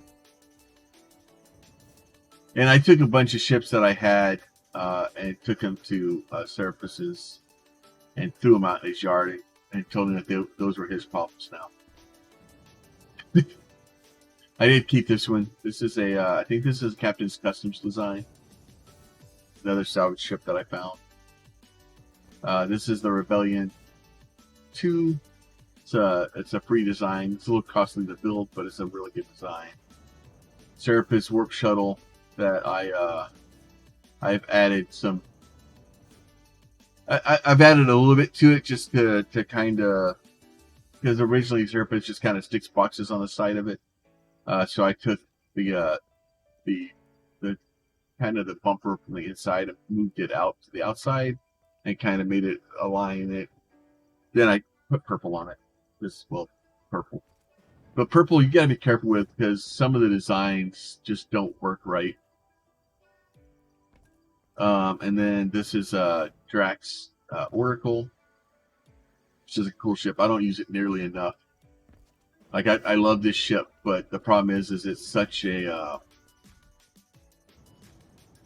low capacity that a lot of times when I move stuff, it's like if I have something that will fit in it, it's great. But by the time I put fuel and warp cells and everything else in there, it's like 8 or 10 small containers, and it doesn't hold a lot. So I usually, if I'm carrying stuff, I just go to the Inquisitor until I can actually get Kiniso some money, and I get my probably going to be my new favorite ship, which is going to be his flatbed AG. That ship just looks freaking amazing. Forget what? Are you still in here, Kiniso?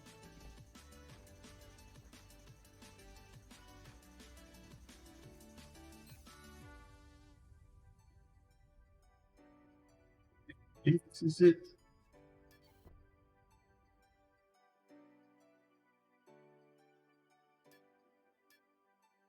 That's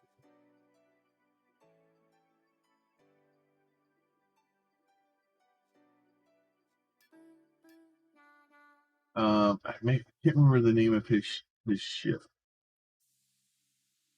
I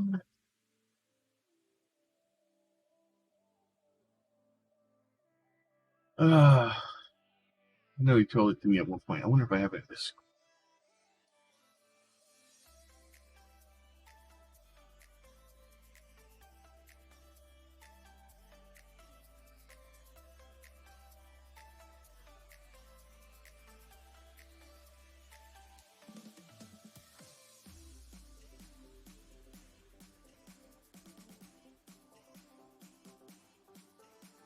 I think he sent it to me.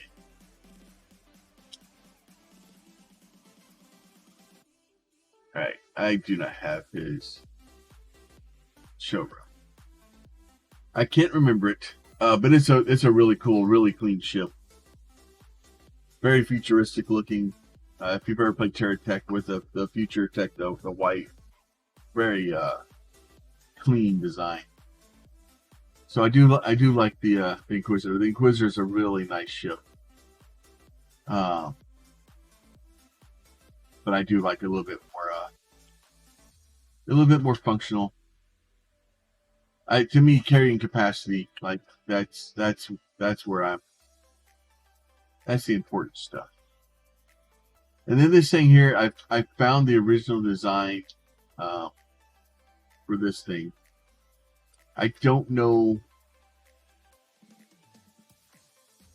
Originally, I wanted to kind of rebuild this one, and I wanted to make it a cargo hauler. I don't know if I can. because it was originally designed as a tri-scanner. So putting stuff in here as a tri-scanner would be great.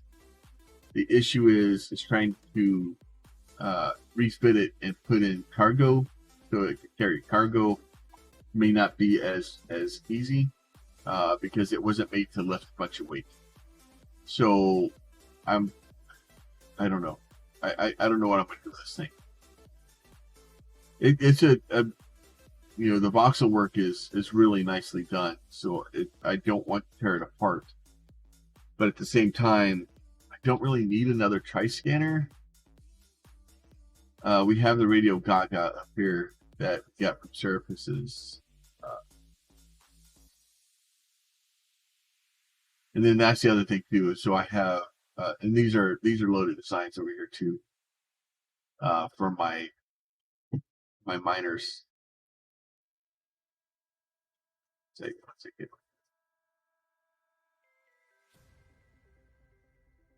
We've spent a lot of money at Loadeds. He makes some really good stuff. But I have Loaded Designs, and this is it's a free print to pick up. It's like one quantity. Just make sure that you actually are in, not VR when you're buying it. But it's a really cool idea. It basically allows you to set up. I made a few alterations to it where I put a storage box in it. Not a storage box, a hatch to get into the storage box area. Because of changes that were made in the game. Because now the ore spawns basically right where the miner goes into the ground. So you may be able to get down there. This is Radio Gaga. We're not sure who made it.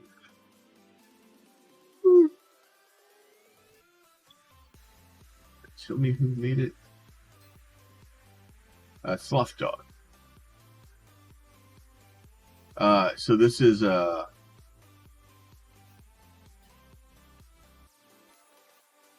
it's a cool idea. It's a cool looking ship. I just it's something different. So I was kind of happy with it. So we'll kind of play with that for a little bit. At some point, turn that into a tri-scanner. I think Pete made another tri-scanner, and this is all Pete's space here. He's actually making warp cells. And then you'll see that he got a couple more stuff. He's got stuff over here so that he can just make aluminum, silicon, or whatever. He just walks up, pushes a button, and then there's a box upstairs that the honeycomb starts depositing into. And then I have a neat little box out here where I can go and buy 50 warp cells for 100,000, which is extremely cheap. But I'm the only one that has access to that box, and I do have access to his actual warp cells. I can go into because I have full access to the factory. But that's basically so I can give Pete money for buying his warp cells as opposed to just borrowing them. So that way Pete gets some money too, because you need money in the game to make things function.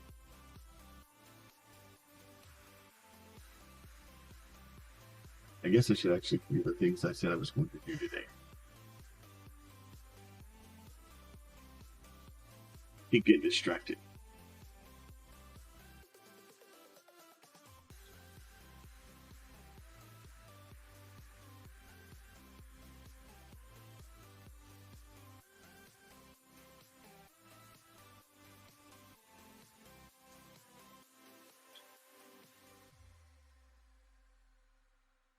And then this is a set of plans.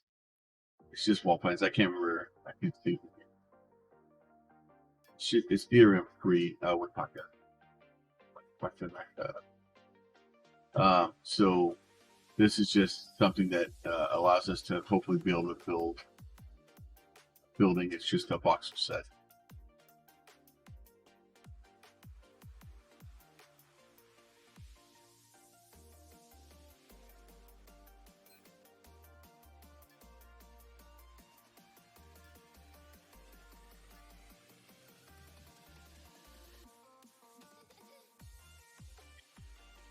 store.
Problem is, I don't know how big I need to start with this dang box library.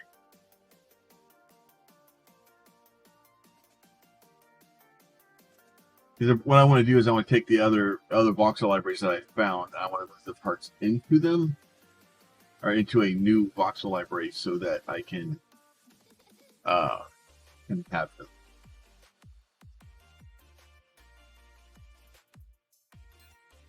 So that would be helpful.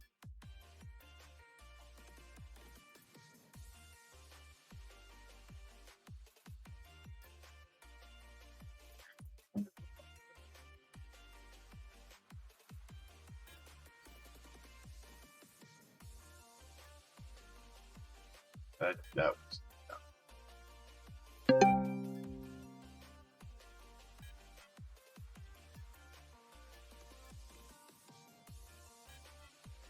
Having sound issues. That sucks, man. Oh, I was gonna go show your flatbed AG off, but I forgot the name of your VR. I thought it was Raven, but it wasn't. I fell.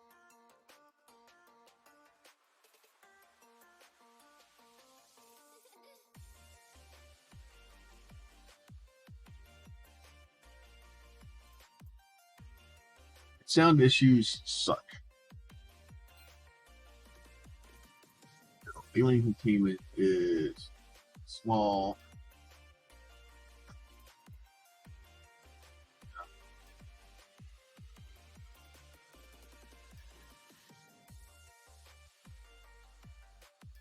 Revo. Oh, I typed in Raven. That's I was close. Was there any of them there at all?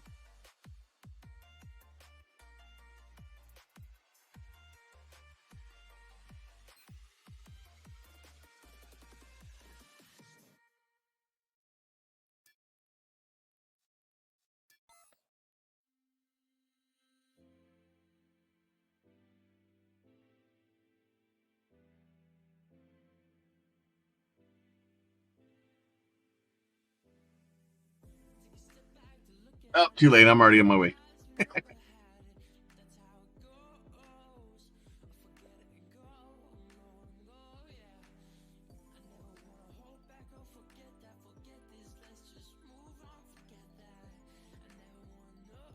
And then for those that don't know, so I started a YouTube channel a long time ago.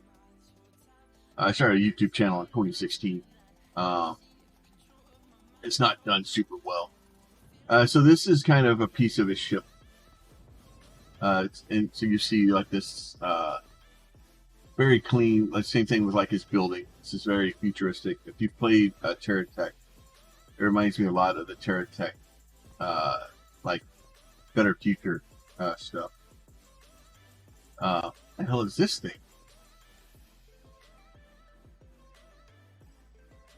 This is fancy. Exo 37 shell.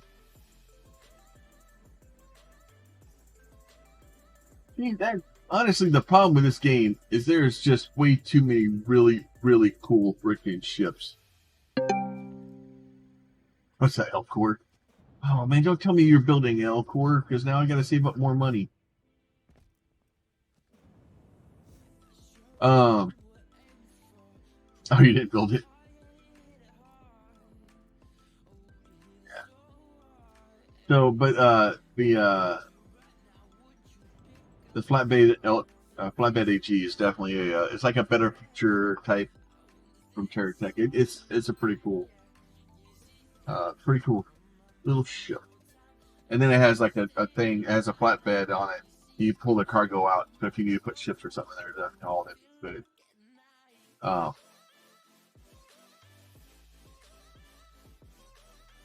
Then it's got AG on it, so I like AG. AG's fun.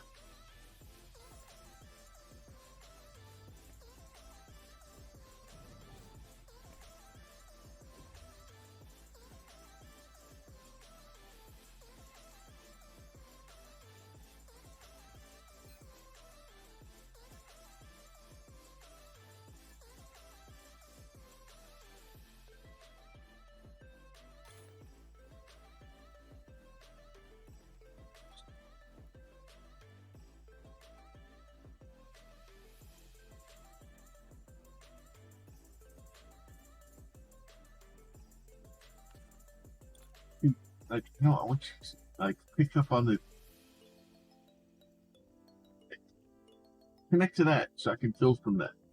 Like, what are you doing? Like, why are you? Is it because that ship's in the way? No, you're just freaking crooked. Oh, but you're fine over here. What the hell's going on with this thing?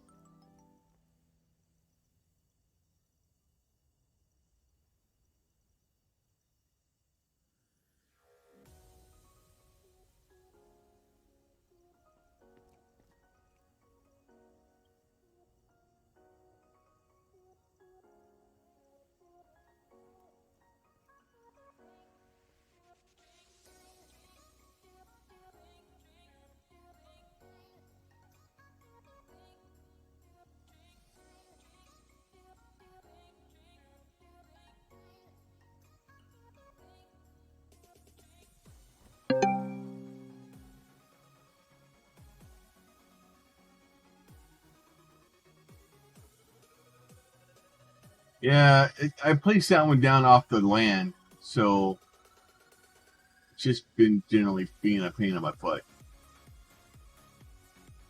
All right, looking at this, an L core for a voxel library may be too much.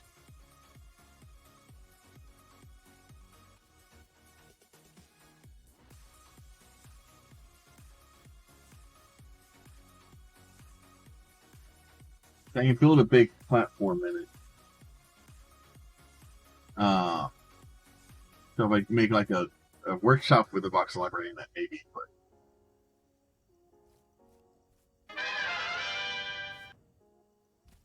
I get this. Thank you for the follow. Welcome to the tribe, my friend. How are you doing today?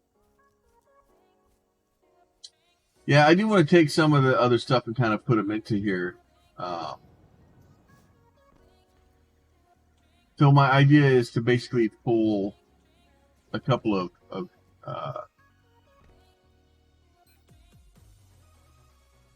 a couple of the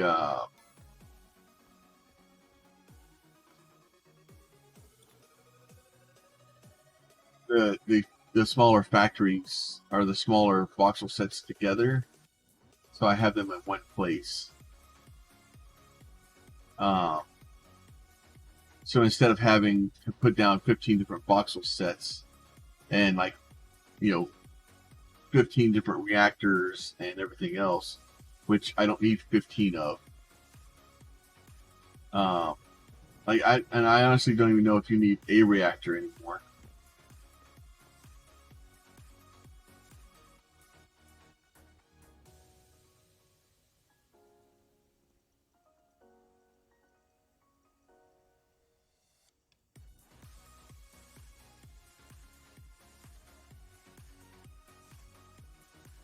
So, because the more I'm looking at it, are people even using the reactors anymore, or have they just kind of?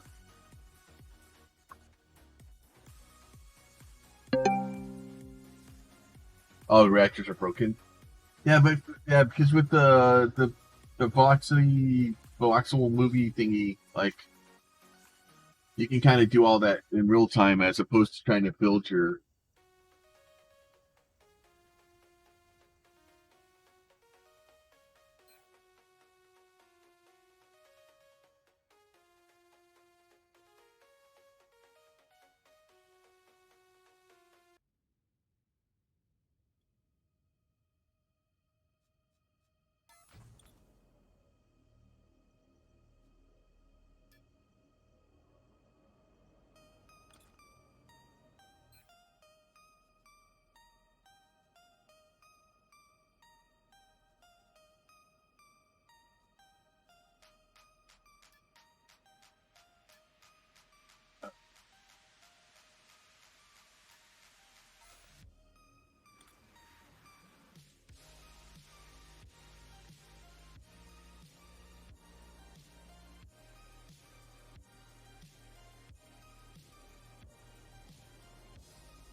Yeah, I was gonna say, it seemed like that was a thing from the past. So, like, I don't need to build reactors into things. I need to. I want to get the shapes.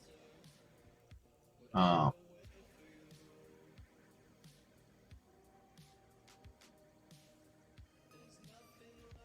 so once I start getting the arches and the different shapes, those are the important things that I.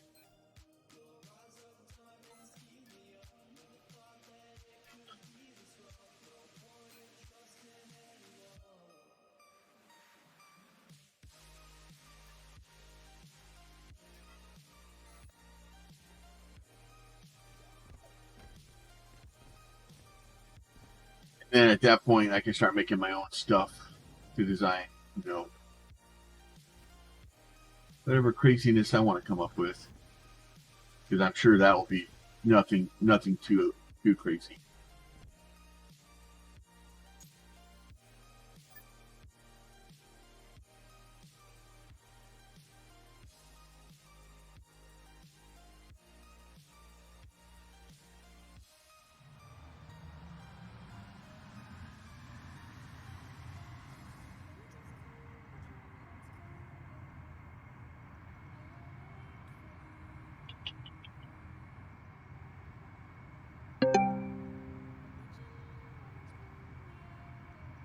I'll make an S core.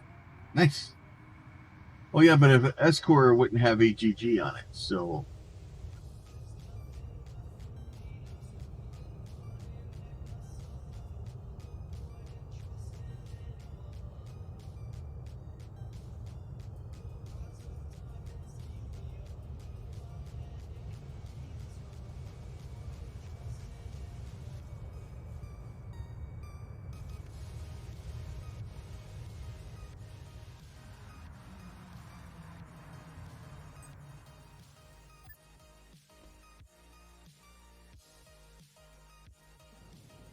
you just have to make sure that the you can fit like a couple of the small cores on to the big one.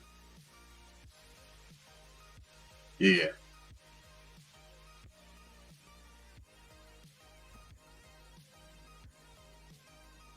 yeah.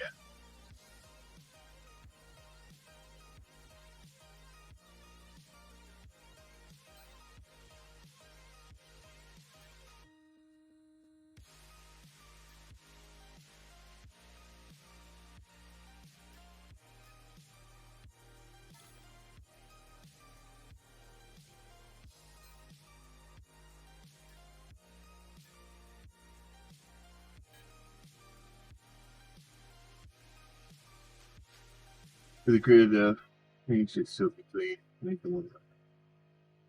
Yeah,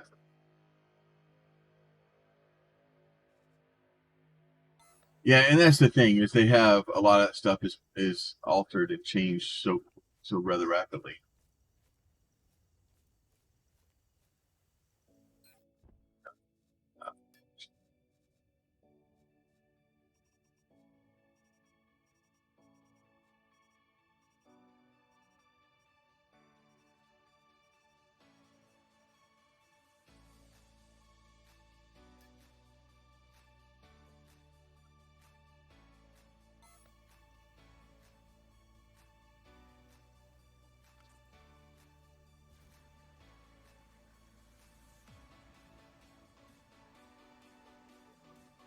No, exactly. Like trying to make stuff, and that you can make it a lot faster, and it's definitely yeah,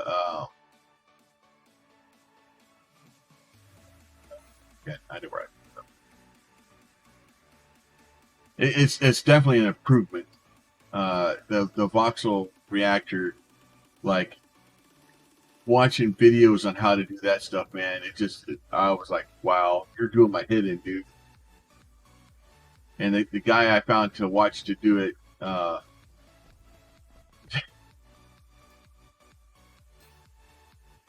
like I appreciate them doing it and putting the stuff out there, but uh, there's, especially when you're trying to teach something that's that dry and hard to deal with. It helps to have to put some other stuff in there other than just monotone drone. Just put people to sleep.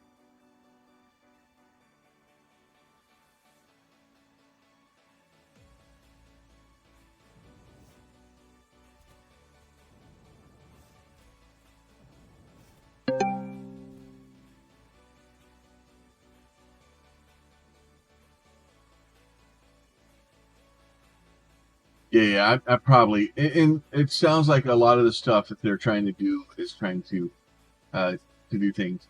One of the big things, I have a couple ideas, like I said, and we talked about this earlier. I'm waiting to hear back from Nova. So I want to be able to give ships away for donations to Extra Life, but it's definitely a very dark gray area to for me to ask for a donation and then give you uh, a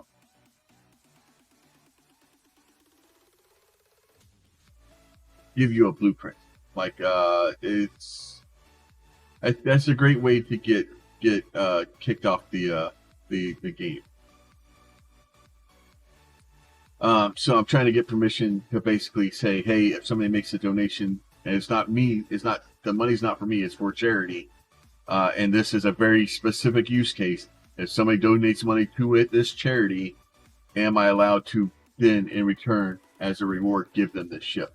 Because even though it's the two are completely independent, right? Like you don't have, if you make a donation to charity, that doesn't mean you're going to get the ship, because obviously you have to be in the game and a bunch of other stuff has to happen. But I'm going to make it like I'm going to make some very specific ships that will only be given to people that have donated to the Rex Fund. I have a couple ideas. I'm kind of formulating. I'd like to build a small, or an extra small like pocket ship, a couple other things. Well, so Van Herk, so it's a little bit different, right? So there's two ways to do this, right? So there's the way that my specific problem and the one that I'm running into is, if say I make an extra small pocket ship, right? And I restrict that pocket ship, the only way you can get it is by donating money to this charity, and you have to donate X amount, right? So if I say, okay, if you donate $10, I'll give you this pocket chip, right? The problem is at that point, I'm now selling in-game stuff, and I'm not doing this because I don't have permission. I haven't sorted it out, but I'm selling in-game items for real-world money. Granted, I'm not getting that money, but I'm still doing it. Not doing it yet. I don't have permission. Okay, but that would be that disconnect. Now, if I said, okay, if somebody donates $10 to Extra Life, I will give away a raffle of this ship. That is okay, because I'm not selling you the ship. If that makes sense. So like if you and Kaniso and Raphael and Pete are all in here, and Kaniso donates $10 to Extra Life, and then by him donating $10 to Extra Life, I then just raffle the ship in the audience and anybody's allowed to get it, then that's okay. Like that, because I'm not selling that ship to you. Where basically you made a donation and that donation triggered a giveaway. If that makes sense. So that, because you're not guaranteed to get the ship.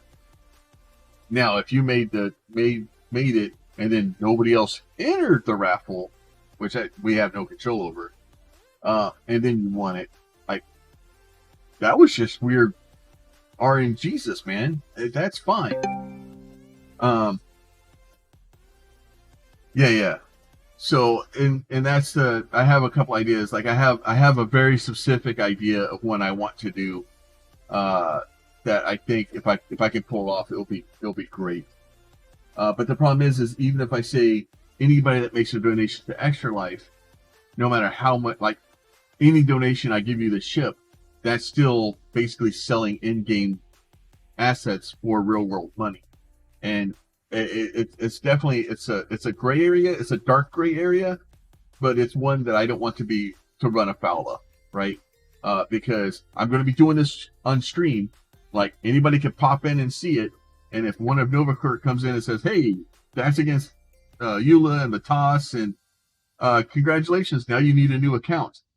Oh wait, no, we can't because we just IP banned you. So I don't want to run afoul of doing that, or possibly even jeopardizing somebody else's account, right? Because, like, I sorry to keep using Kiniso, but if Kiniso comes in and donates money, and then I give him a ship, he's now bought that, and they can now ban his account also, right? So there's massive repercussions to people's accounts that can happen if this isn't done correctly. So that's why I'm asking for permission for that specific use case. Now, the use case of like how Seraphis does it, where when he gets a certain number of people in his thing, or if they've made his donations, he just gives it away to anybody that's in chat.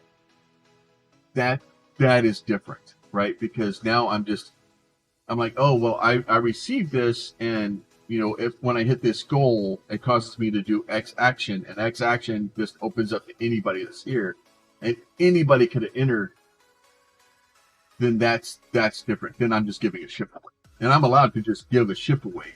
I just can't give a ship in response for somebody transferring money to something. It's a weird gray area. So, and then it's easier at that point because it's just to say, hey, Novakort, this is the situation, this is the charity, these are the links, this is exactly what I'm doing, this is what I've done in the past. Hell, in the past, we played, and like if you guys can come up with some sort of idea in the game too, like if somebody donates money, then I have to do X action or whatever. Please let me know. And then also, so this won't be until November when Extra Life will actually happen. When the big giveaways and everything we're building up to that. And then so at that point, honestly, if it's allowed for me to, if somebody made X donation, I can give them Y ship. That stuff will all be retroactive. So if you've made donations, if you make a donation now, that stuff will be retroactive if I'm allowed to.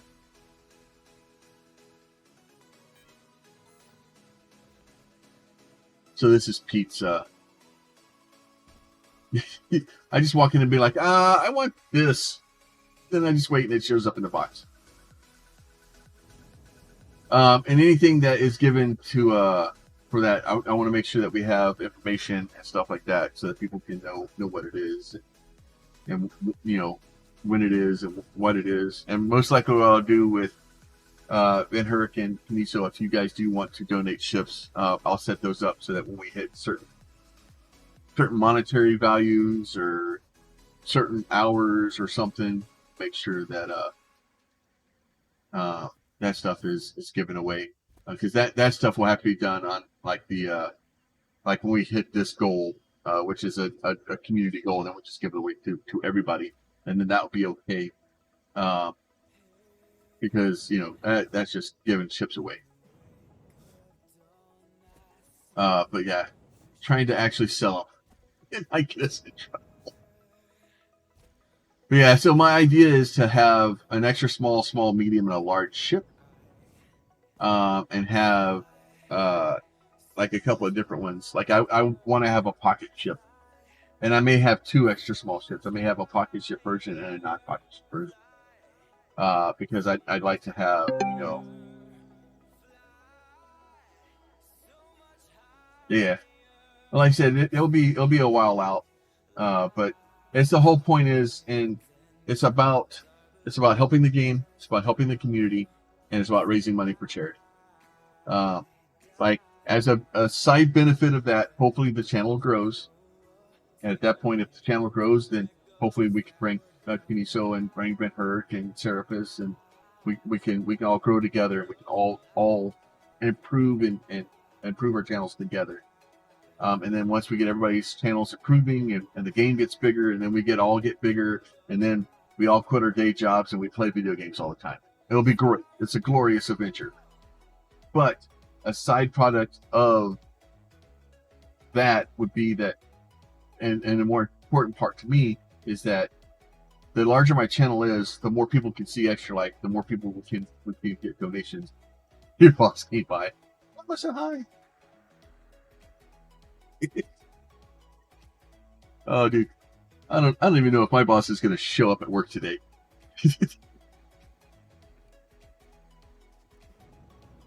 But yeah, so the trick is, and I'm not trying to, by any stretch of the imagination, trying to, I'm not trying to compete. I'm not trying to put anybody down. Like, there's different streamers on here that do things differently, good or bad. I don't know. Hell, dude, I've been doing this crap for 7 years. I got 800 followers. I don't know if I'm the best person to be taking advice from. But part of that is because the time that I stream, my streaming time is really weird.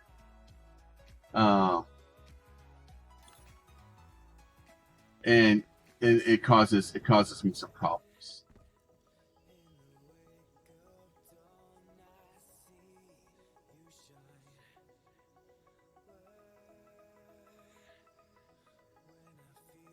Literally so what ends up happening is, because I stream at 8 o'clock in the morning for US time. So now I'm an American streaming in the middle of European prime time. So my channel suffers because of it. But I have a really good community. And honestly, I don't know if I would change my community for a better time slot or more growth. I definitely wouldn't change playing Fortnite for it. Like, there's a thing down there. You can request me to go play other games. There's some games that are just hard no. Fortnite, League of Legends, Dota, anything that's PvP based, that not happen.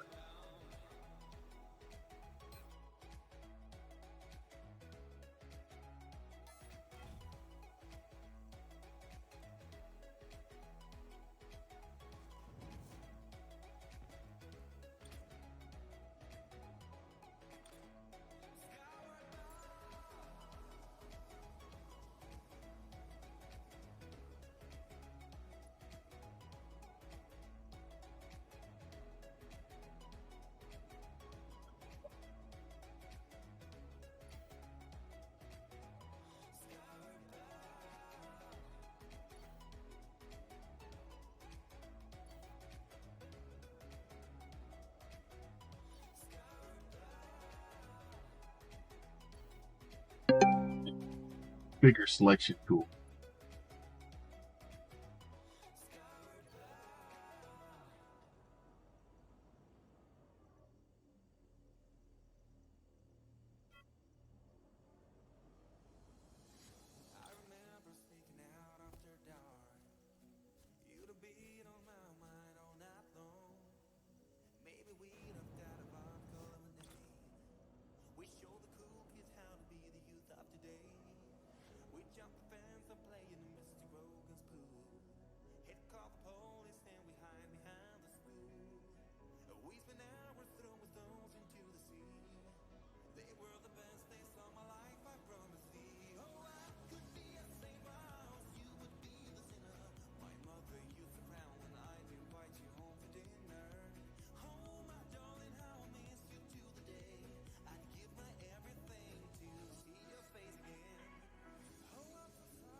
That's it. When we reach 500. Uh,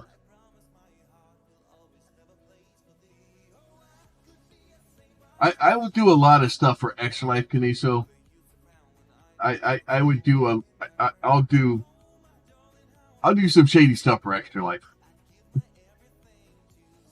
But you're you're working me, buddy.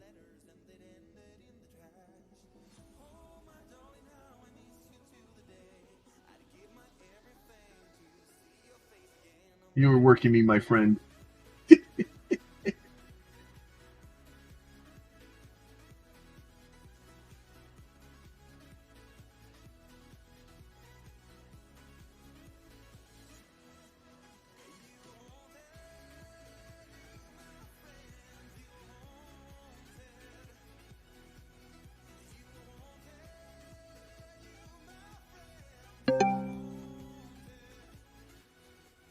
Oh, like don't get me wrong, like dude, I truly I'm honestly very very adamant about helping Extra Life. I really am.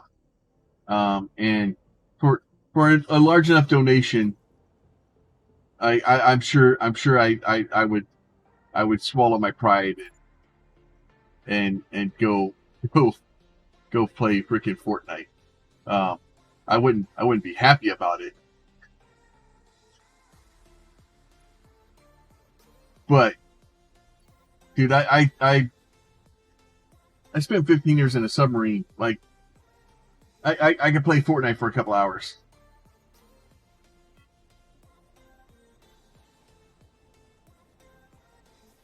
But the trick is you guys have to figure out exactly what that dollar amount is, and the bare minimum that you can donate and still get me to do it. And my side of the game is to figure out exactly how much money you'll pay for us to raise money for the hospital.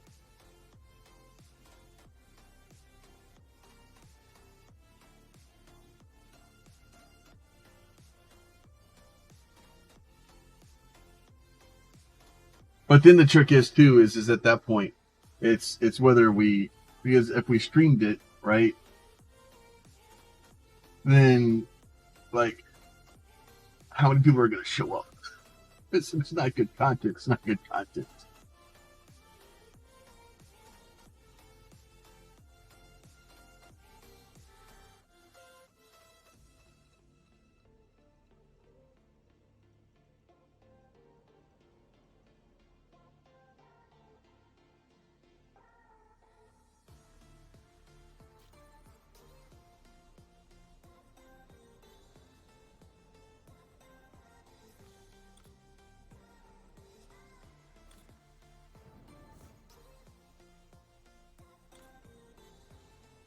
And like I said, I know lots of people that play that game. Hell, I have friends that play the game, and I don't want to be like, oh, there's there's something wrong with you. Why are you playing that game? It's not for me. Um, and I find if people want to play it, just I don't want to be one of them.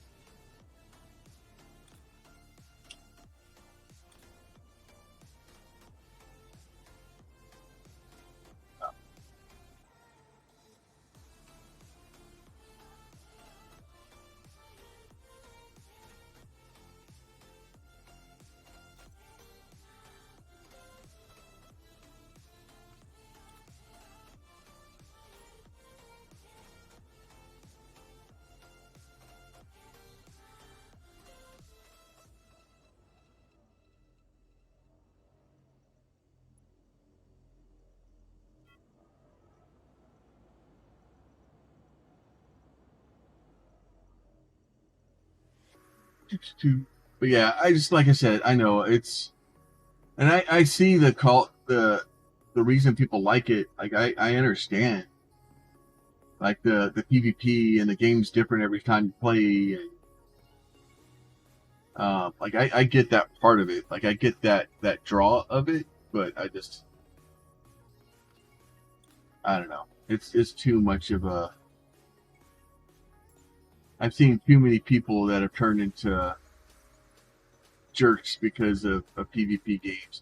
I've seen too many friendships ruined from games like that because somebody's feelings get hurt, or you know, uh, you thought somebody was your friend, and they were just messing around and having a laugh, and next thing you know, they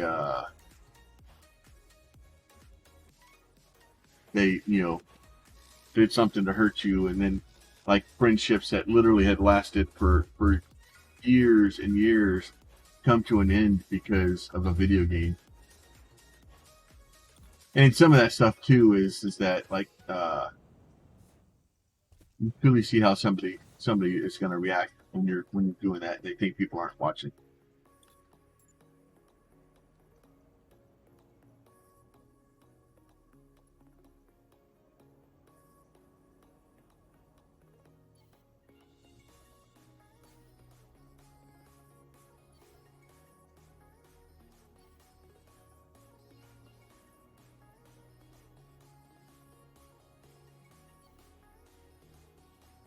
Now that selection area is too big.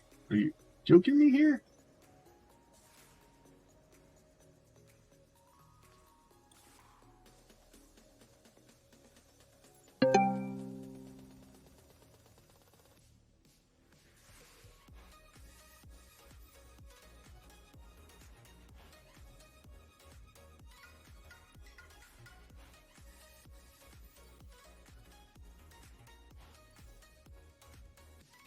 This selection tool is so weird.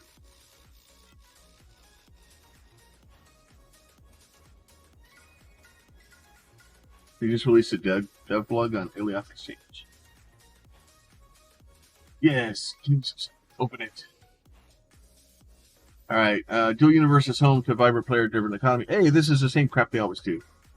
Finding creative ways to advertise their wares and games. Last year, introduction of the parking rules and markets districts, it became clear to us the need to supplement the external community tools by creating a dedicated in-game site for players to buy or sell. Great, so we're just going to have a new place for people to park their stuff with the big signs. Great. Gaining entrepreneurs, shoppers at view. Iliath Exchange, a new megaplex offering an opportunity for players to spend their quantia in shops built and run by their fellow players. The goal of the Iliath Exchange is to provide a venue of players to showcase goods and services cannot be done using the traditional market system. Additionally, serving as a community hub for information and social interaction, help facilitate player connection. The first exchange site in Dual Universe is being introduced in the Mercury update and will be set in the heart of the teleportation network between all pioneer zones, districts, and the markets. So, okay, so it's going to be in the center by the arc, okay? The one house in a makes a player-built constructs limited to an XS core. Advertising and selling anything from box library, ships, shops, markets, racetracks, Lua scripting, or anything else players choose to build and offer. Shoppers can navigate the change using a directory that creates waypoints that preferred shops. While shopping, players can enjoy an internal fast track system within the exchange that is built out of elevator. Each of the 4 halls in the exchange is also marked with a shape and color such as yellow cross or green circle, which is rendered from afar to help navigate. With only 16 initial slots, space is limited. If you're interested in joining as a vendor, we urge you to start the application process as soon as you get 16 initial slots?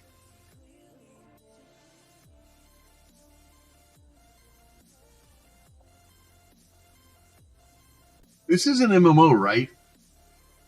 Just so we're clear, this isn't an MMO. Like massive multiplayer, right? That's what that stands for? 16 slots.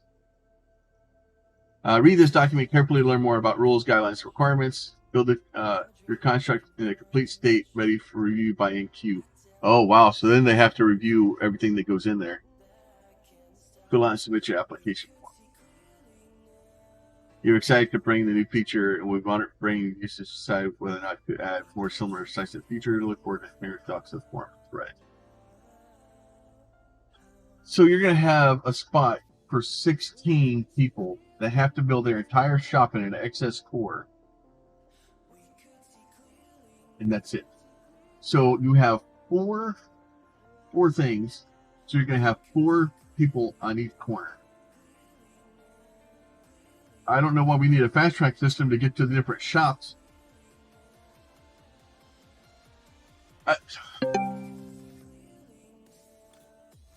I know it says that they'll bring more in the future, but like really 16.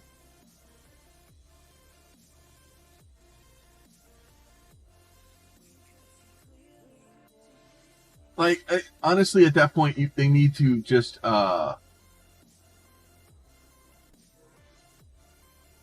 they need to have something that basically will allow a player to put their stuff, like from my shop, I can put it onto the market. That's what we need. The dispenser, I need the dispenser to connect and be searchable in the market. That's what I need.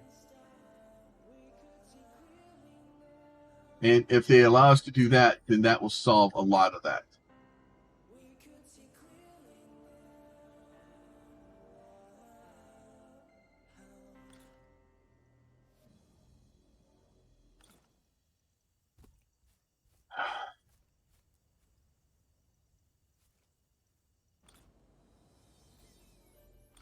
But yeah, so I don't know. I don't know, guys. That's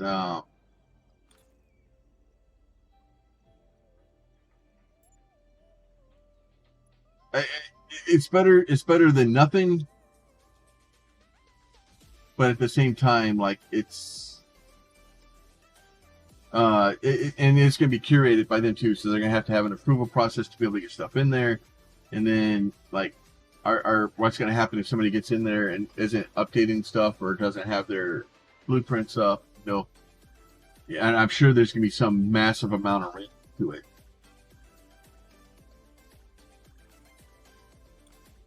Not only that, but you know, because there's going to be some sort of massive amount of rent or taxes or something that you have to pay on the area. Do it.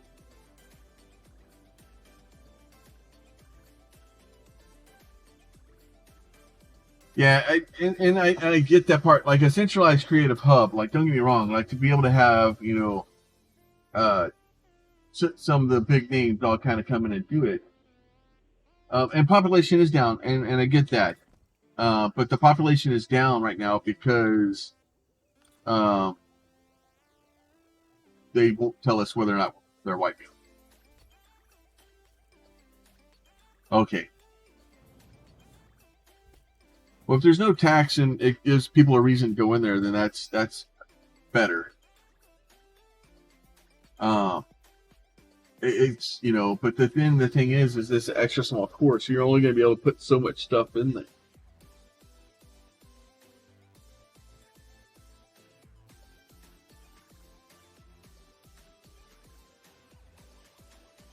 And honestly, like I wouldn't do it because, well, there's no need for me to do it. That's people that are building like furniture sets or stuff like that. Yeah, it'll be interesting to see.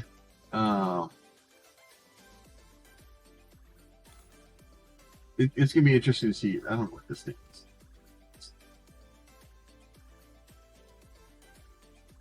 What is this thing? It's like mostly like a reactor.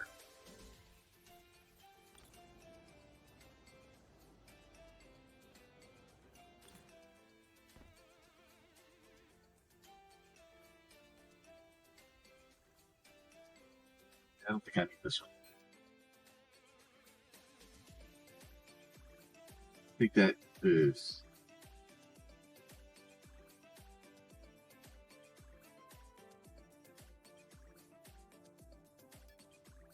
The 2D voxel planner, I don't think I need that one.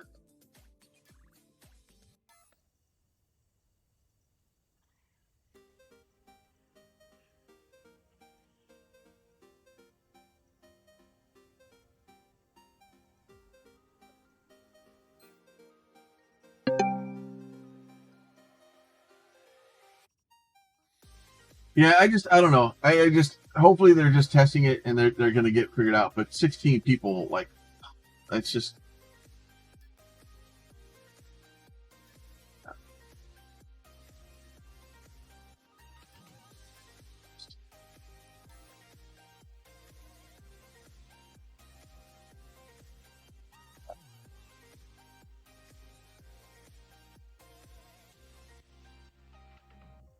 place that.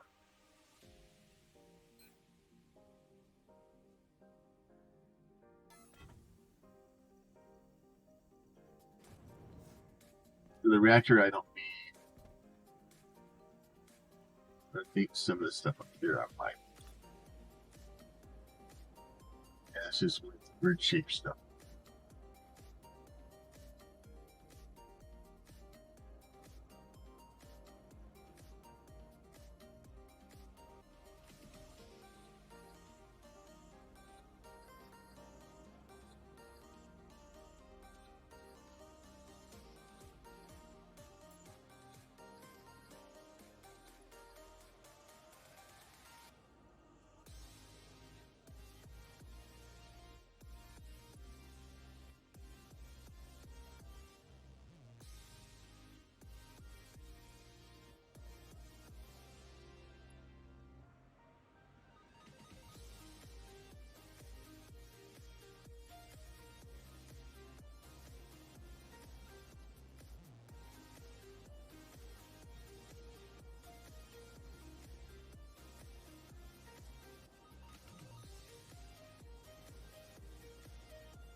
Shapes.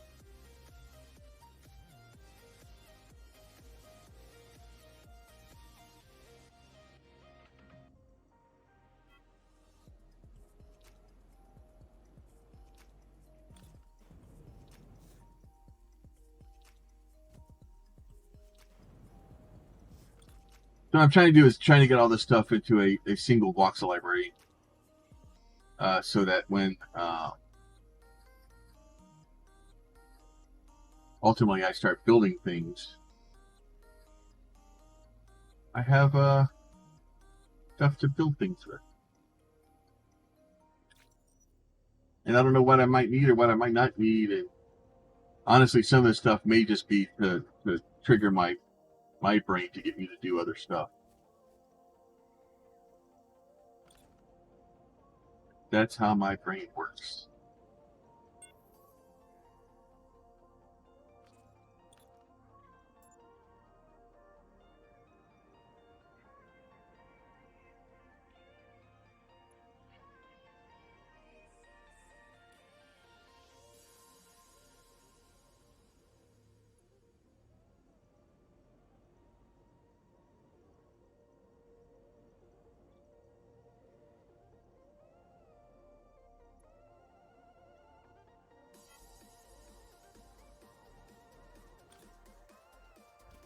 And then, like I said, this is mostly so when I do start building stuff, if something happens where I get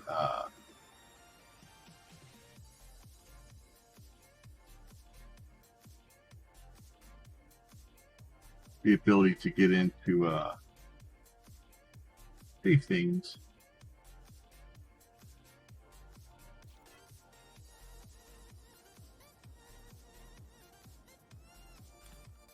Then this blueprint will actually be mine. Like if somebody wants a copy of it or whatever, that's fine. I'll give them a copy of it, but I won't ever sell it because a lot of this stuff I didn't make, and I don't like selling things I don't.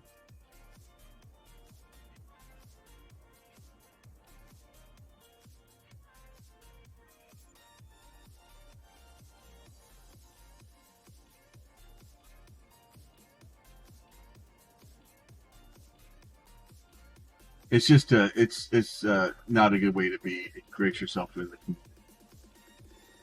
the starting to take other people's stuff. Like even some of the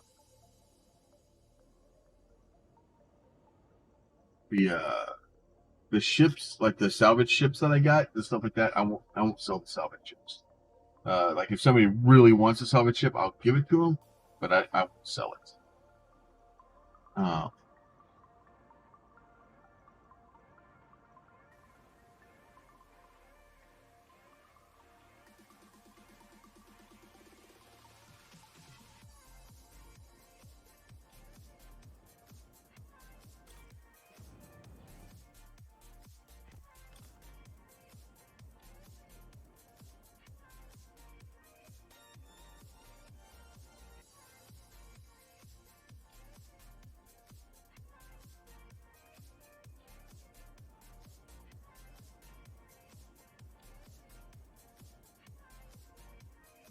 I'll come in here later and clean up like the reactor bits that are left over. Like some of the shapes, though, being able to have a shape already made can be helpful.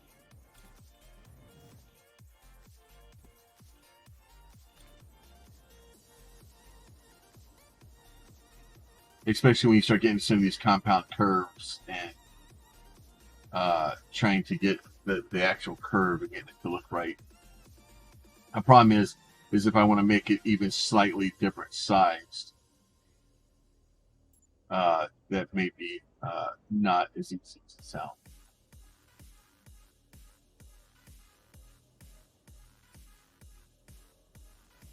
Because unfortunately, the way it works is if I want something that's a slightly different size, I get to start over.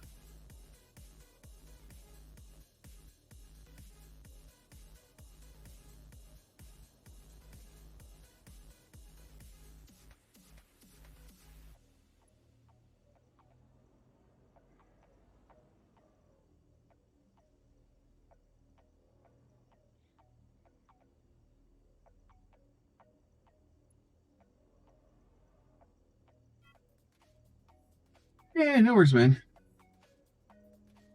Oh, okay.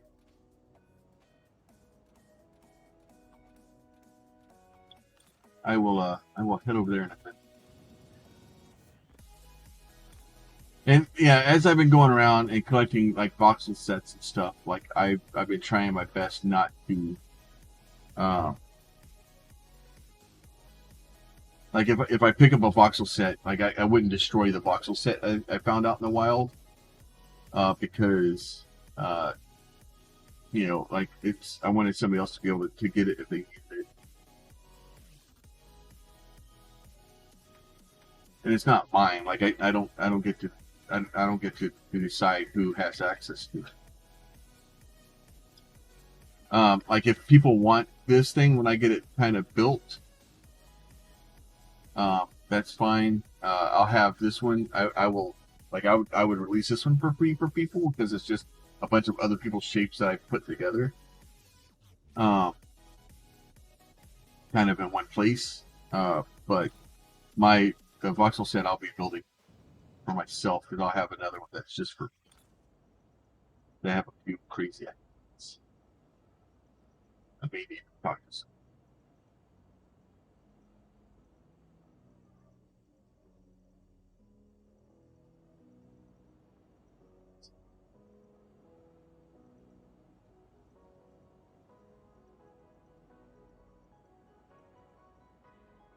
That's a different. Like it.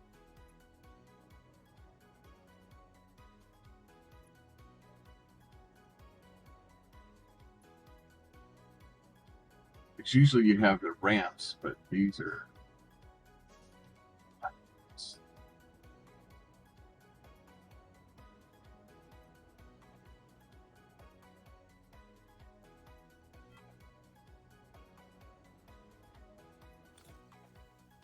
I do have like there's other things that I won't add in here too, like anything that I actually had to buy. Like Van Herk has samurai. I keep calling them Power Rangers, but they're like samurai guys. And I want to get a copy of them because I plan on using the crap out of them. I have some plans from the past that I need that to be able to make those plans work. So we will be buying that from Van Herk at some point, and then I'll be doing the same thing where I make my own core blueprint of it. I'll just take his, copy it into a new core, make my own core blueprint, so I have it so that once everything's done, if there is a wipe for some reason, then I'll at least have I'll have those because I'll need them. And honestly, I'll you know. So for those that don't know, I'll stop being cryptic about it. So in the past, what we've done is we've had this big, massive place that we call our Hall of Heroes. And what the Hall of Heroes is anybody that donates money to Extra Life would have a statue put into the Hall of Heroes. My plan is to use Van Herk's Power Rangers as those statues. So unless Van Herk has a problem with me doing that, obviously there'll be credit to Van Herk for the statues at the beginning of the building. Because I always try to, like, and please, Van Herk, I will pay for the statues. I have no problem paying for the blueprint. I don't have a problem paying an artist for their work and then giving them exposure. So I will, especially for stuff like that, if somebody wants, if you want to put a dispenser for the blueprint or something, we'll be able to come get it. We'll work some stuff out. Like, I have no problem helping people, especially people that are making phenomenal stuff in this game. To give them exposure so that they can make money.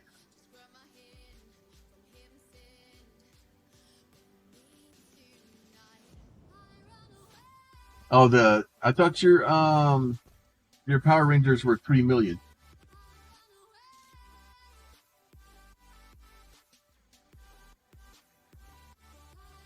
I think one of these may be Phillips. I know I grabbed Phillips' blueprint at some point. I'm just trying to basically compress everything into one thing for myself, as opposed to having it literally all over the damn place. But my time is coming to an end, my friends. And as always, this will be uploaded to the YouTube today, be it available tomorrow. I have a 24-hour limit that I have to obey by being an affiliate. So these show up 24 hours. They should show up tomorrow between noon and 2, depending on when I hit the button.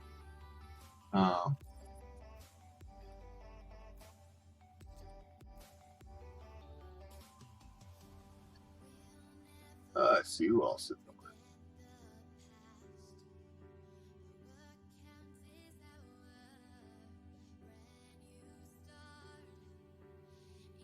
These are all new names. That one's probably not going to happen.